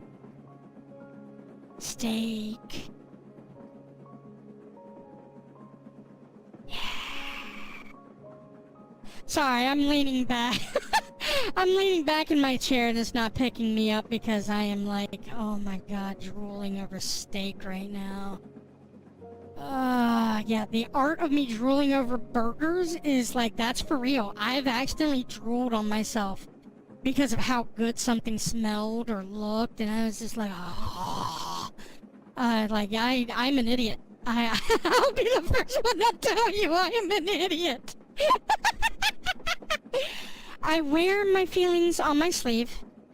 I am very honest with, if I want something, I will tell you, but if I don't want something, we're gonna fucking, argue about finding something to do for a long time until we bring up, like, a wheel to spin, or, like, fucking figure out how to do something, or whatever. I will be like, no, I don't mind, yeah, whatever you like. Yeah, you wanna do something? Yeah, we can go wherever you wanna go. We can eat whatever you wanna eat. We can watch whatever you wanna watch. We can do whatever you wanna do. I'm totally laid back like that. Oh yeah, oh my god, I'm thinking about a steak burger from Whataburger. Oh my god, that sounds really good right now. Oh, I really want a steak burger from Whataburger.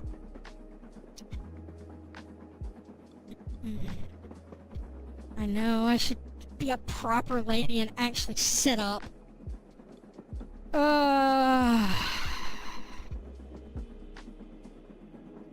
God, I would love to just sink my teeth into a fucking burger right there. Okay, I may have the munchies, my loves. Because my stomach's growling now. Since you guys started mentioning and talking about steak, now I'm hungry. I know I mentioned and talked about steak. You guys didn't say shit about it, but still, I'm still gonna blame you about it. Yeah,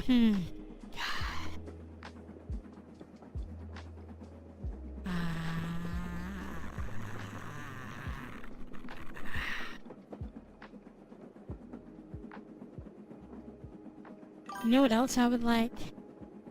Macaroni and cheese from Applebee's. I had lunch with my family a few weeks ago.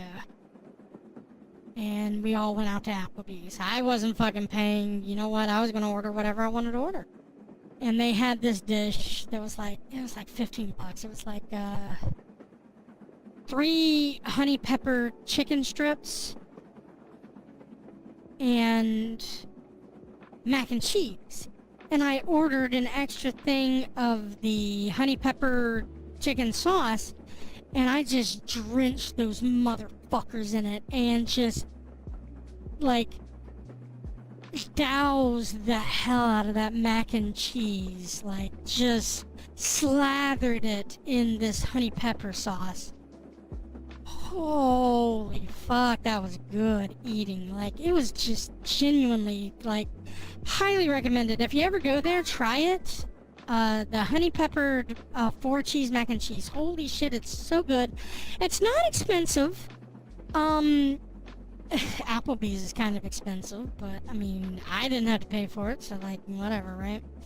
Hey Leah, how are you, love? Good to see you, honey. But it was really good. I wouldn't mind ordering that again. I don't nearly have the money to afford it right this second, but damn, I would love to have it. Oh,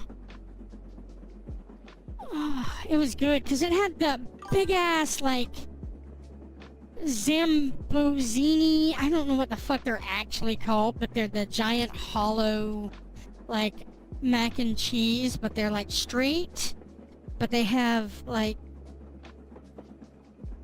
how do I explain them? Oh hey, you're in pain too. I'm sorry, my sweets. Come on and snuggle into the pillow fort, where pain is left behind and pleasure is found. I'm sorry that you're going through a rough patch, my sweets.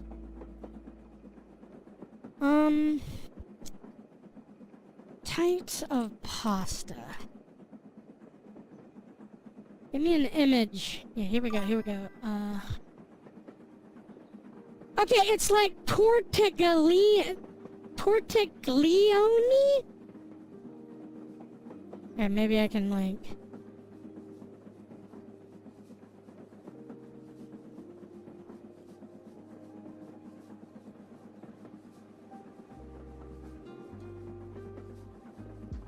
The fuck would they... It's like ziti. Okay, yeah, it's like ziti or... Penny. Penne? Penne? Saying penne. Shampoo! Raiders! Welcome, Raiders! I love you guys. I hope you're doing wonderful. Yeah! Thank you for the head pats. Hello, Shambe. How is the best lemon tasting oni around?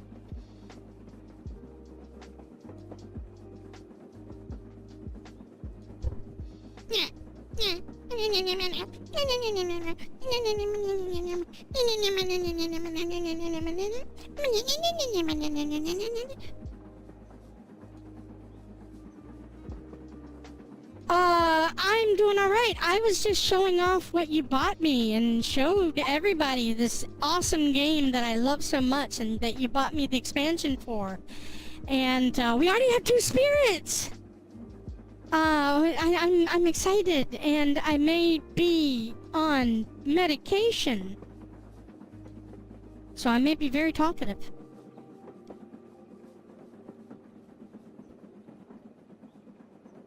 How's the best lemononi around?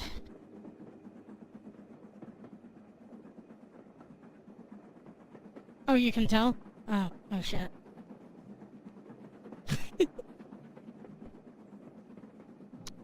Alright.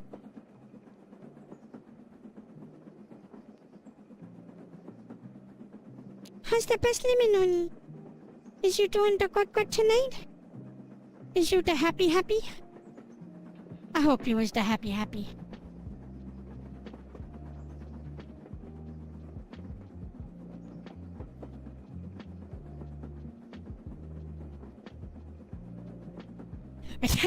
We friends of Mithra can tell.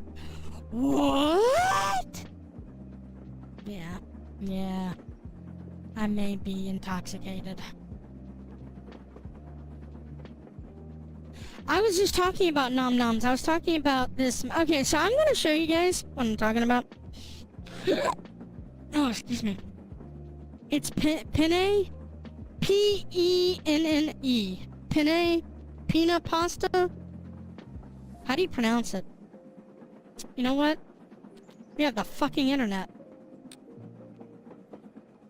Pronunciation.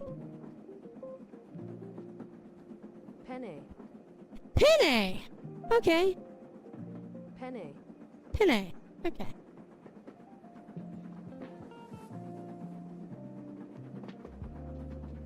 Shantae! I love Shantae.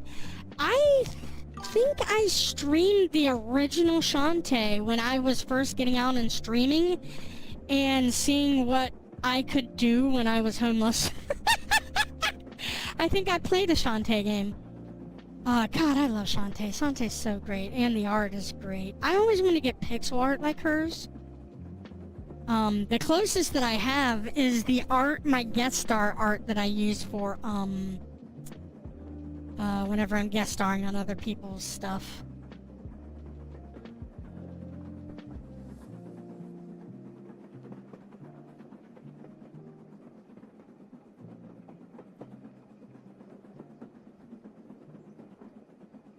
Yeah, her art is amazing. I'm gonna get her art style as well. Yeah, it, definitely one of those art style. I think I actually have...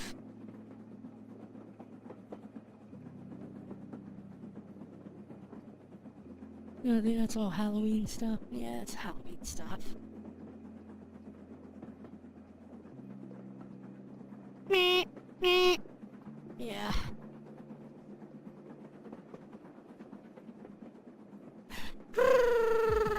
Thank you for her passion, babe. Thank you for raid as well. Alright. I tell you what. The next spirit I get in Spirit City, we will call it. No matter when it happens, even if it happens in like 2 seconds from now. We'll call it there. Yeah, jump scare of Mithra. Big ol' bazongas, yes, I have big ol' bitties. I had the tiggle titties.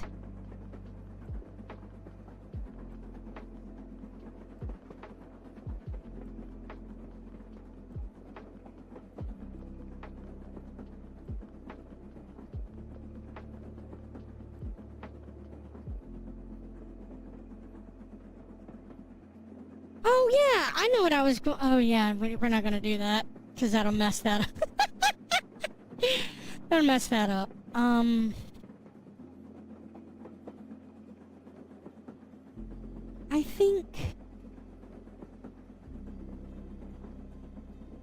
I think I would like to build a house. And as you enter, it would have like a room to put your shoes. Like, if they're muddy or whatever, and your coats, like a coat room, basically. Like a little entry, and it doesn't have to be closed off. It doesn't have to be like a door and then a door. But I kind of would like that because I feel that would be way more secure to lock the front door and then lock the mud door or mud room or dirt room or whatever you want to call it, that little front entrance. It made it a lot more secure. if it had an additional door where it's like, oh, if somebody were to break in or somebody forgot to lock something, that you would have an extra lockup or something. Like a combo entry. Like a number pad entry system would be nice. So it's like, ah, shit, I forgot my keys. I can at least get back into the house because I know the combo. I think that'd be nice. And then as you get in, it would be the foyer of the God, I cannot pronounce that. The main area of the house. Where the stairs lead upstairs, because I do want stairs to lead upstairs. I would like a den and a living room. I'd like 2 separate rooms. One for a sunken couch. Like a C-shaped couch sunken in, and a big movie screen so we could snuggle up and watch movies. Like a big group of friends could snuggle up and watch movies together and just chill. And you could like play board game, like, you know, party games like Cards Against Humanity and stuff like that. Have a table there. Very 70s and cozy. Yeah, it is 70s, and I kind of like that sunken I've seen it in some of the mansions. Oh, that is something we should do, is we should go on Zillow Gone Wild. We should go on Zillow Gone Wild and just look at the insanity that is houses, because it is crazy. I have watched some people do that, and I'm just like, holy shit. Just the crazy stuff. Oh my god, a giant dog bed? Are those like for real? Like can you buy those for like yourself? Like for real? Like, is that a thing? How much do they cost? Leah, you're gonna have to send me... I'm gonna have to do research later on stuff.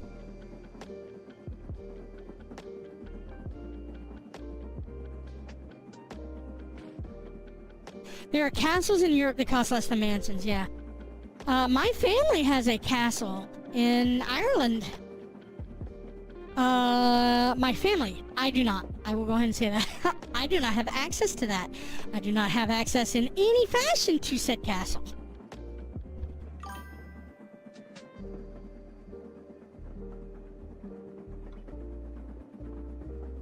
Uh, 70s were water beds, sunken couches, and acid. LSD. LSD and acid.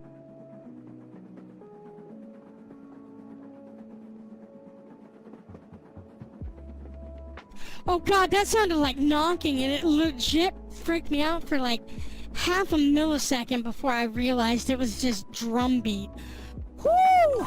The fucking bass line drop and give me a fucking heart attack again. I used to have a waterbed as a kid. Yeah, so did I! I used to have a waterbed as a kid as well. One day it just exploded in my room was... Okay, I moved, and the expense of moving the waterbed was way too costly. So I had to say goodbye to it. I really loved the waterbed. I truly did. It made me have wonderful dreams of... You have to understand, I used to study to be a marine biologist.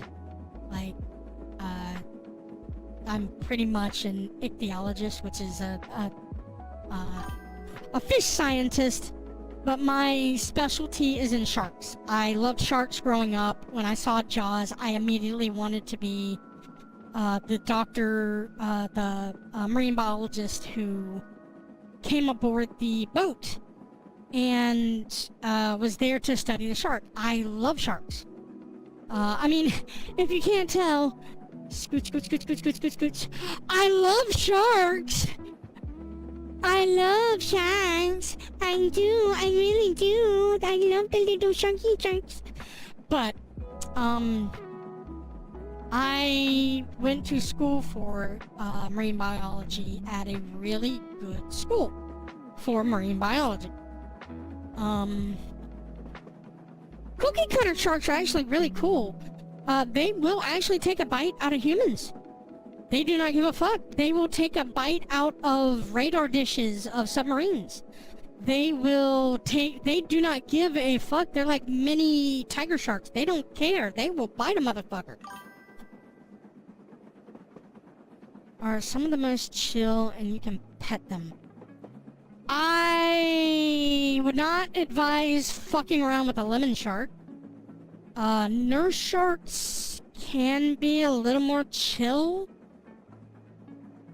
I just don't advise. Lemon sharks can get up to be big enough that if they do see your hand as munchable, they may take a go at it.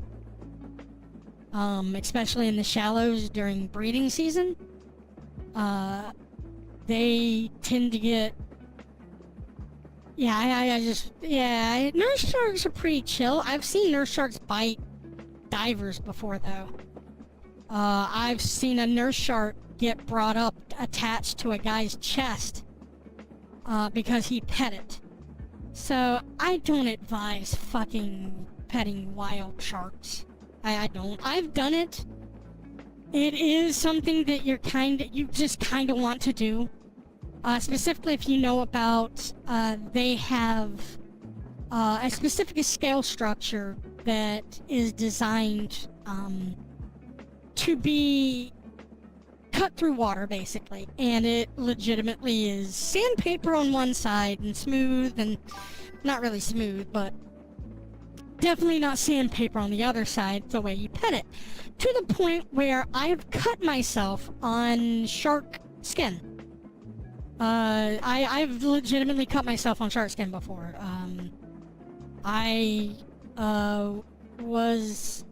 It was a thresher.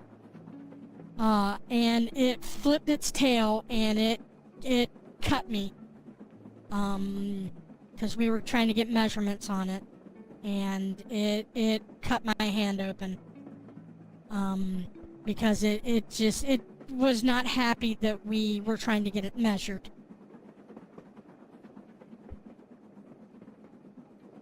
Yeah, I have a megalodon tooth as well that was found in the Mississippi River.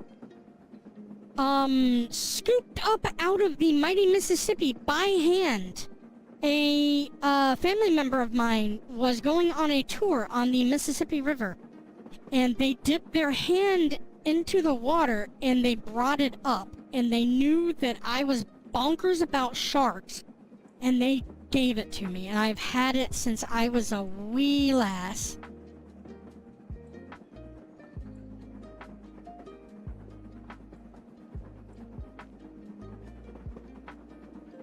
Yeah, it's fucking awesome. Now, don't get me wrong, I have found megalodon teeth myself, but this one is special to me because it came from family member, and it was the first one, and I've had it for so long. Isn't that game based off of the movie? What game, sweetheart?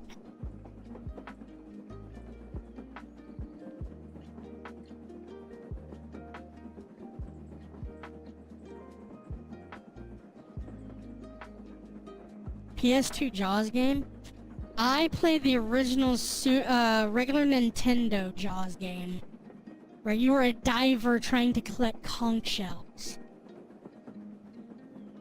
God, that was old. Or fuck, was that Atari?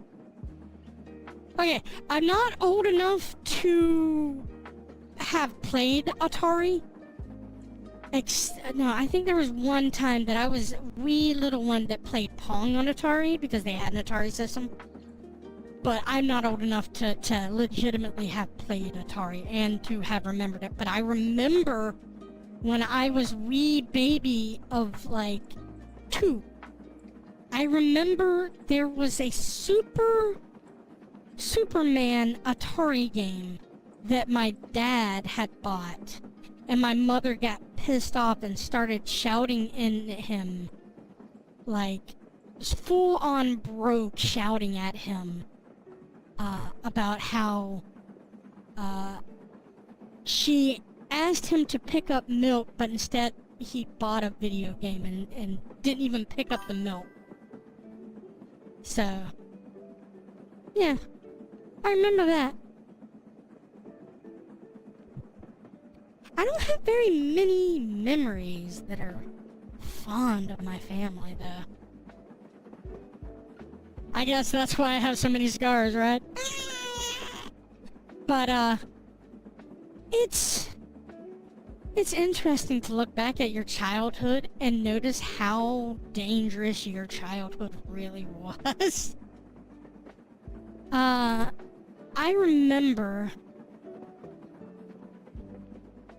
I had gotten a paintball gun for Christmas.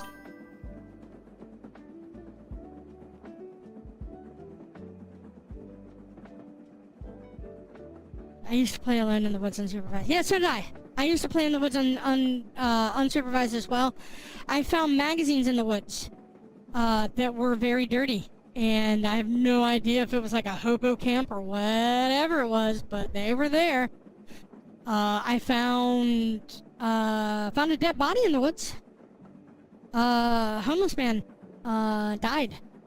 Died of exposure. It got really cold one night, and I guess he just died. Well, I don't know if he died of exposure, but we found him. He was in a ditch at the front of our neighborhood. We lived in a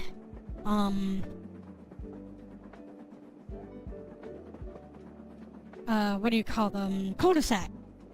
And at the front, like where you enter the cul-de-sac, there was, and we only lived in this cul-de-sac for 1 year. It was fucking nuts there. I have some of the most insane, weird shit happen to me in that fucking year. Like I have PTSD from that 1 year of living in that fucking cul-de-sac. I think that's why now in like subliminal spaces, like cul-de-sac specific areas, kind of give me the willies. Because that specific year and living in that cul-de-sac was just weird and creepy and odd and ugh. I mean, in that 1 year, I had an encounter with an inhuman spirit that attempted to possess me. That's when that demon tried to get me when I was a kid. I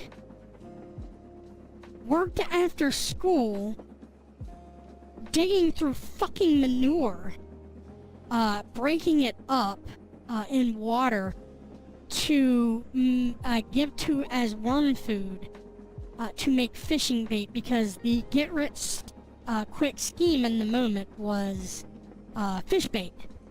Literally fucking fish bait. You dig up worms and you sell them for bait.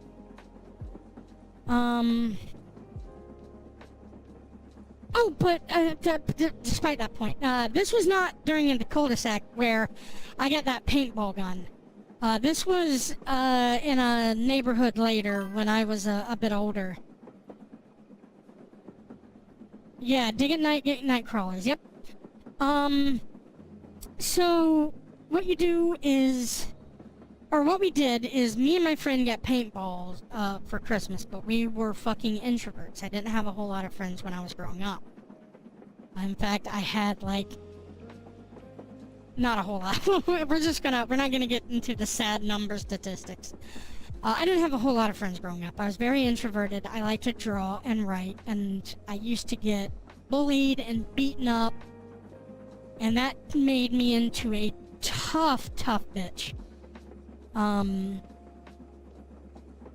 And it made me really develop inward,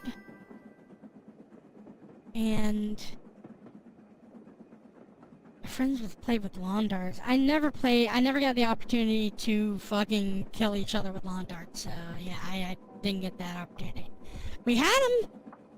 We had fucking lawn darts. They're still up in my grandmother's fucking attic. You know, they still are there.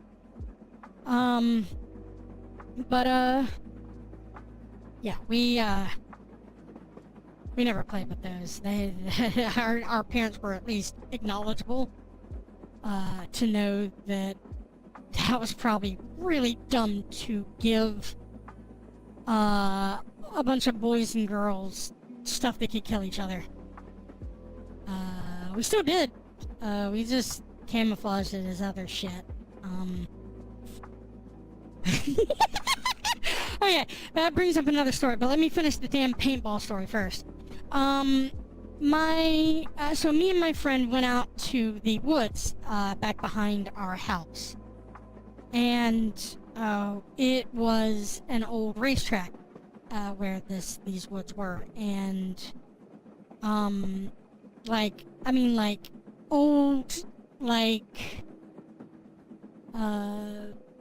turn of the century, I see that Martin's come around the corner, and chasing around him is Edwin. Edwin's gaining speed now in his T1. Yeah, old school 1900s, 1910s racetrack, okay? Yeah, it wasn't a camping trip. But, we were out back behind there, and they had built baseball fields, a baseball pitch out there, or a cricket pitch, whatever you want to call it, a pitch out there where you can play. It was designed for baseball, but there weren't bases there. It was just in sort of a kinda field.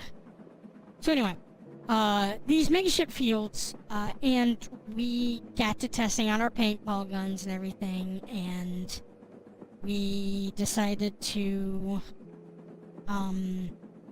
load them up, and I was like, okay, I'm gonna get up to the top of the racetrack because my friend was a bit heavier, and I was able to climb and get up places he wasn't. And, I got up on the racetrack, which you actually had to climb up because it was so destroyed and abandoned and just desiccated. You had to go up through this wild patch of old woods to climb up onto this racetrack. And, of course, I wasn't going to fucking tell him, but he was kind of a not smart person. And I knew that, hey, if I had the advantage of height over him, there's no way he could shoot me from up there. And I only got shot twice because I was up there, but I lit him up it was the money shot in a porno. I lit him up, and I purposefully got white paint, for this reason. Damn, I was such a little scamp as a little kid. Pranks were my shit. Pranks are still my shit. A friend and I went to the woods and found the town district removed some trees and stumps, leaving big holes. We dug the holes out a bit more and covered them with sticks and branches to make pit traps. Holy shit, that's dangerous!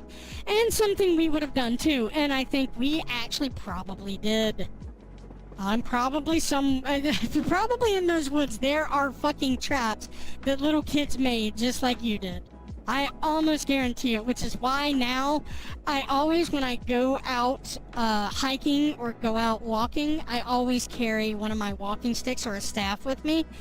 Mainly because I had to punch a bear in the head in December because it walked in on me in the garage and genuinely scared the shit out of me to the point where I almost peed myself.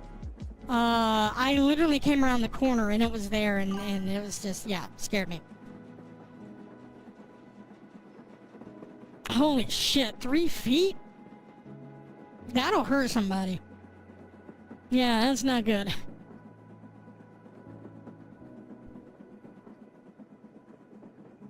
Wow. Yeah, I hope nobody got hurt from them. Anyway, on to lighter. Oh yeah, so, paintball. We, started shooting each other up, and naturally I had white paint, and it was because it... dumb. It made me laugh. That's why. So I lit him up pretty good. I did get hit by 2 of his. Hang on just 1 second. I need some Tums. I have acid reflux. Come on, spirit. Anyway, so me and my friend were lighting each other up, and I go, I'm gonna go back up there, and I'll count to 3, and you go hide in the woods and come out and try to get up here. If you can get up here without me shooting you, you win. If you shoot me, you win. So basically, I got into a lay, or I was going to get into a lay, when he took off and started running to the woods. And we were kids. We were genuinely kids. And,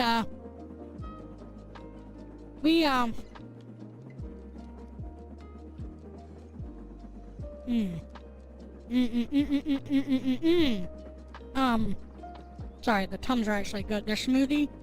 Tum smoothies. Really good Tums. Anyway, we start lighting up, or he starts running away. I'm sorry. This is when this happens. He starts running away to the woods, and as he's running, I start hearing sirens. And ripping into this old fucking, like cricket, baseball field, whatever you want to call it. Ripping into it was a police car. Just tore ass into it, slammed on brakes, ripping up dust. My initial thought, because I am Mithra, I went belly flop onto the pavement of that racetrack to hide that I was there, because I thought that they were after us. Because we were trespassing. We weren't allowed to be here. Anyway. The police officer gets out and, points a 12-gauge shotgun at my friend.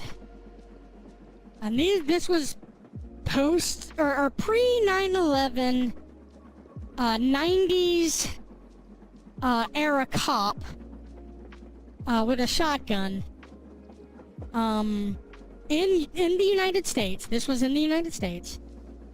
And points a shotgun at my friend and is screaming at him, and another cop gets out of the other side and has a .357 revolver, and I know guns, and that's the only reason I know what these 2 weapons were when they pulled them.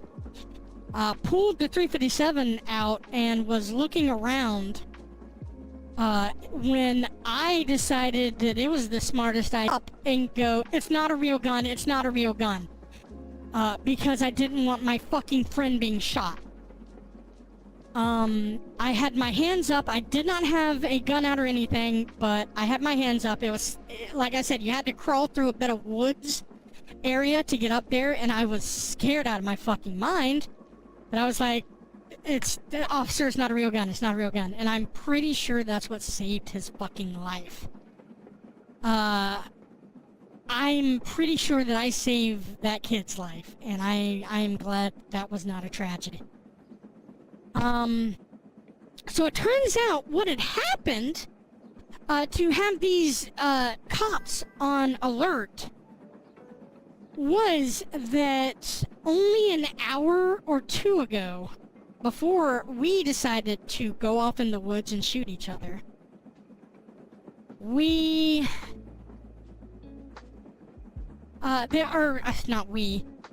was a shooting, but like a mile away, maybe like a mile and a half away from us.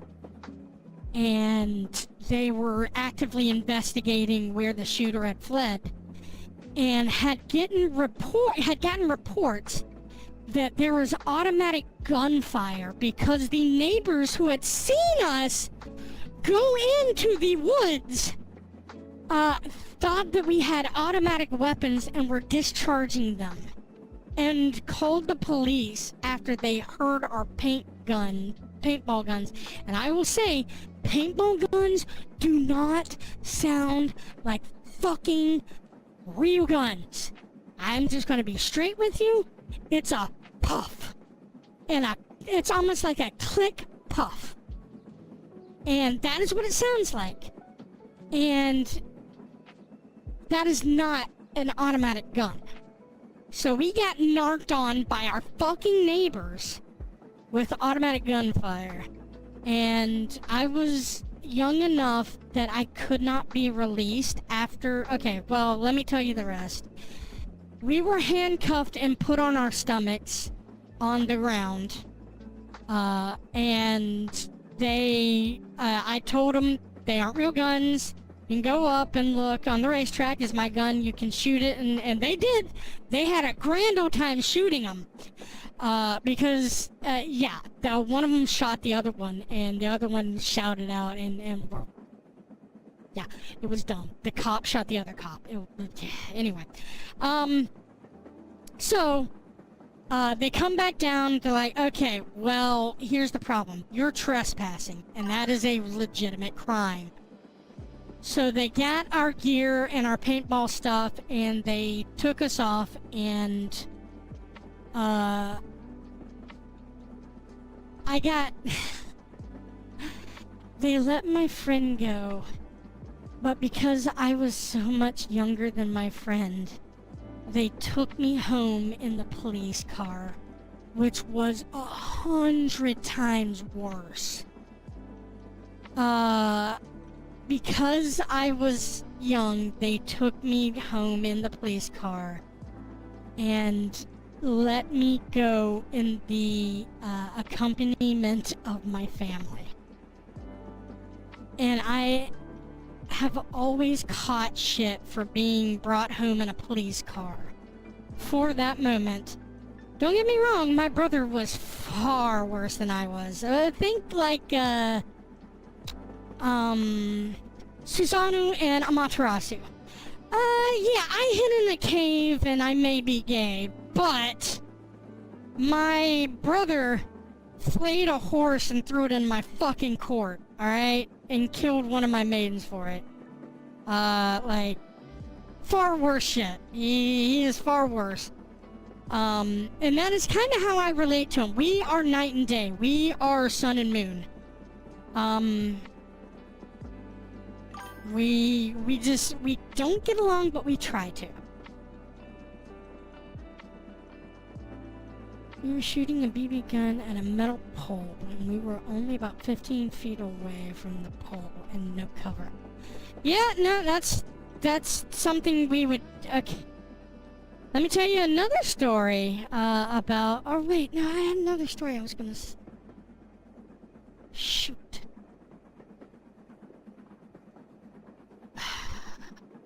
I can't remember what the other story was.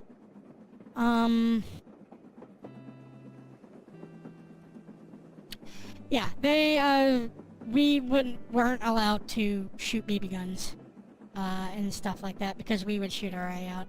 We actually had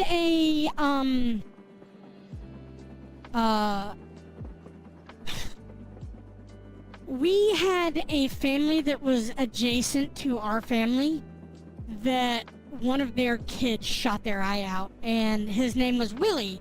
So his name was literally One-Eyed Willie. We literally had an uncle-like figure named One-Eyed Willie in our, yes, Goonies. Fucking Goonies. Thank you. We had a One-Eyed Willie because he shot his eye out with a BB gun when he was younger.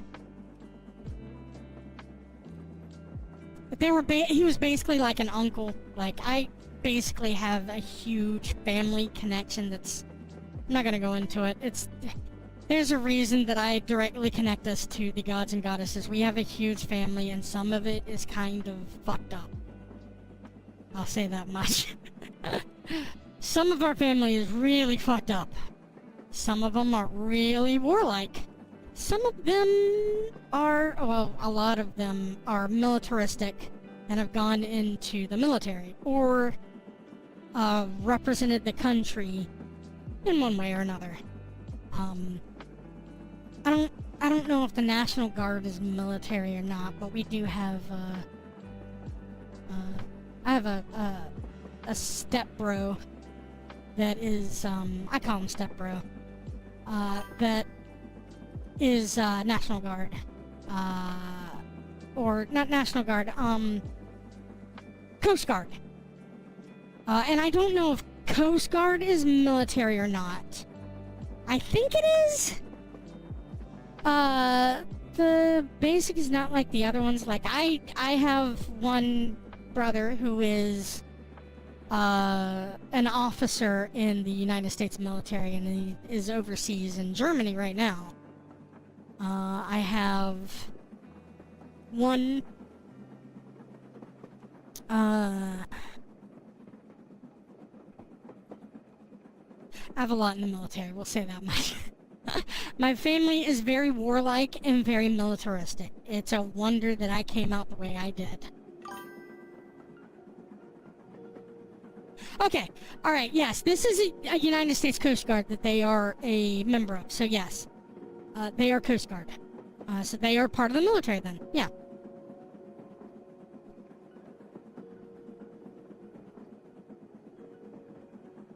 As you can tell, I am very distant from a lot of my family.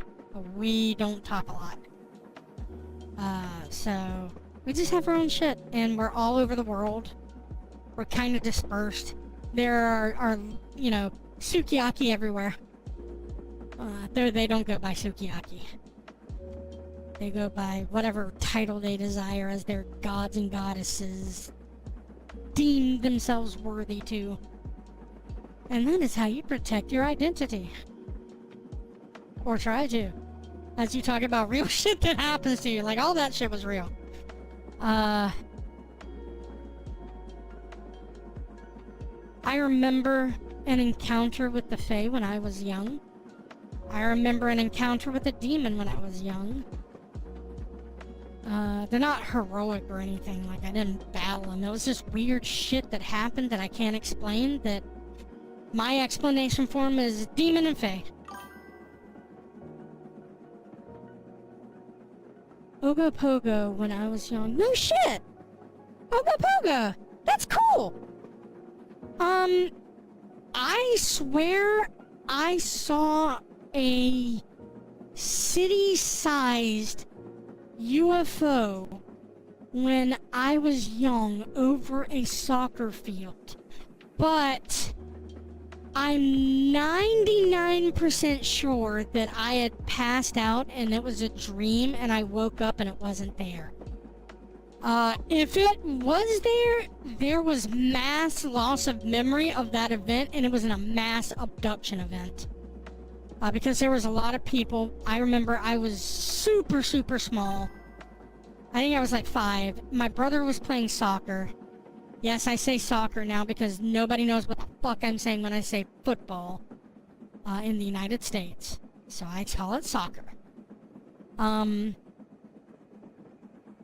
Soccer. He was playing soccer, and I swear I remember this, like, huge, beautiful, lighted, like it had blues and reds and golds. And it was classical saucer shaped. I can see it in my head to this day. And it had red and blue, like veiny, like sort of how like the like circuitry is nowadays, like all over it.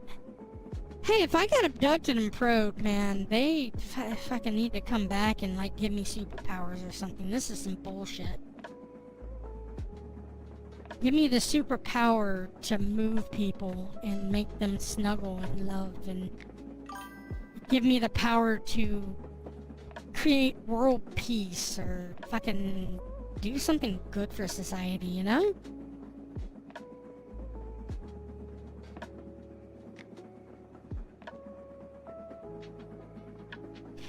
Yeah, but you have to understand that they always say that the military has technology that is 20 years out of what they show. So I'm betting a bunch of those old school UFO things were experimental aircraft. Like, I almost guarantee it that there's shit up there right now that we're just seeing, like weird stuff we're catching on camera, that is experimental aircraft right now. Alexa, stop.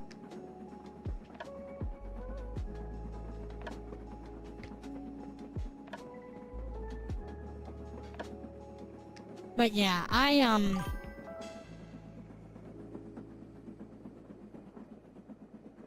yeah. I'm interested in all stories. I love talking with you guys. Like, seriously, if I would continue to talk with you guys in fucking text format over here, like, if you guys had anything you wanted to talk about, I would be so down.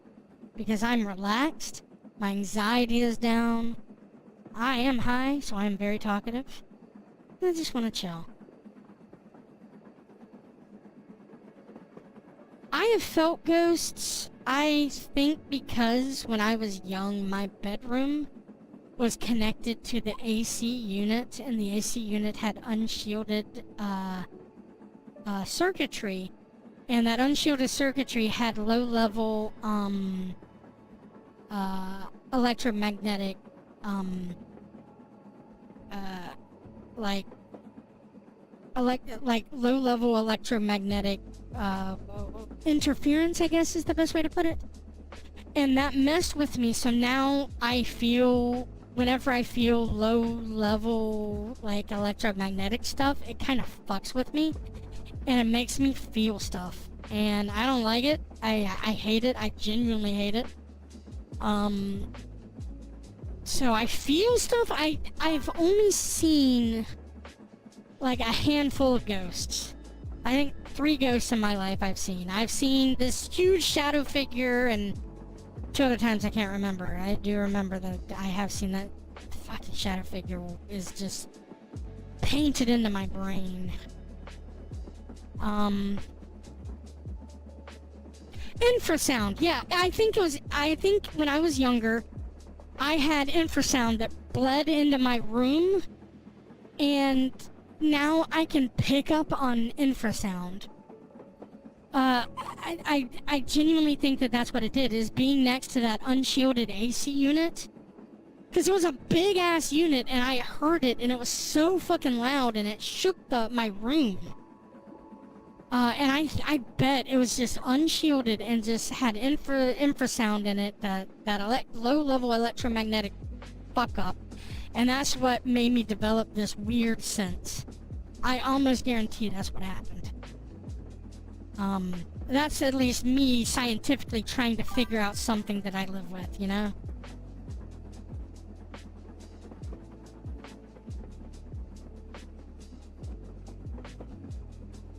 Exactly. And maybe that is the case, that's what it was, but I didn't see any ghosts or anything in my room. I just felt anxiety and fear. There were just palpable anxiety and fear that just hit me, and it felt horrid. I hated sleeping in that room.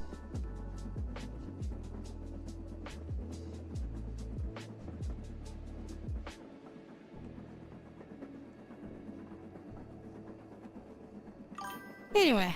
Oh, we have the spirit! Thank God! Now I can end the stream! Thank you guys for joining me. Let's see what we have. I think it's a burp. It's a little pet! Oh, it's a messenger pigeon! It's a little pigeon! That's cute. I like that. That's very cute. I like the theme of travel that we have. We have some, a bit of a theme of travel going on. I like that. No in stream. I am enjoying this. Well, we can do it again sometime. We can absolutely do that. What I would like to do, if you guys are able, please subscribe or tip if possible. I really do need the help. Like I said earlier today, I'm learning to ask for help, and I do need help. If you have it and can spare it, I really do appreciate it. If not, I completely understand. You just coming by and being part of my crowd is all I really desire from you guys. I just want people to talk to and spend time with and enjoy. So, at the moment, got a spirit dex.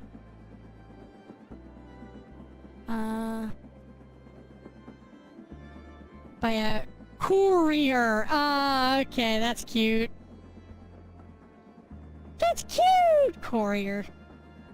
I want to see what other...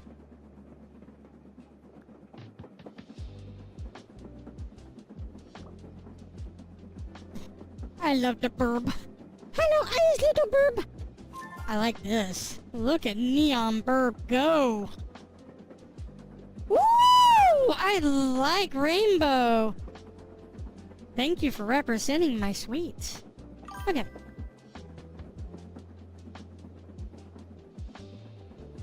My parents used to raise pigeons and chickens. I love pigeons, but the chickens killed them all. Yeah, chickens are terrifying monsters is what they are. I went on my grandmother's farm, my great-grandmother's farm, when I was a little kid, and they used to chase me around, and they were fucking mean, and I don't like them. That's why I like eating chicken now.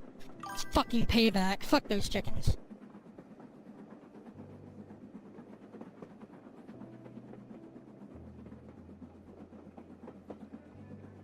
Okay. Thank you guys for showing up. I'm gonna end things here. And have an amazing night, guys. I truly wish you the best night, and I hope to see you soon. Bye! Remember, no stream tomorrow, and I hope to see you on Wednesday. Bye-bye!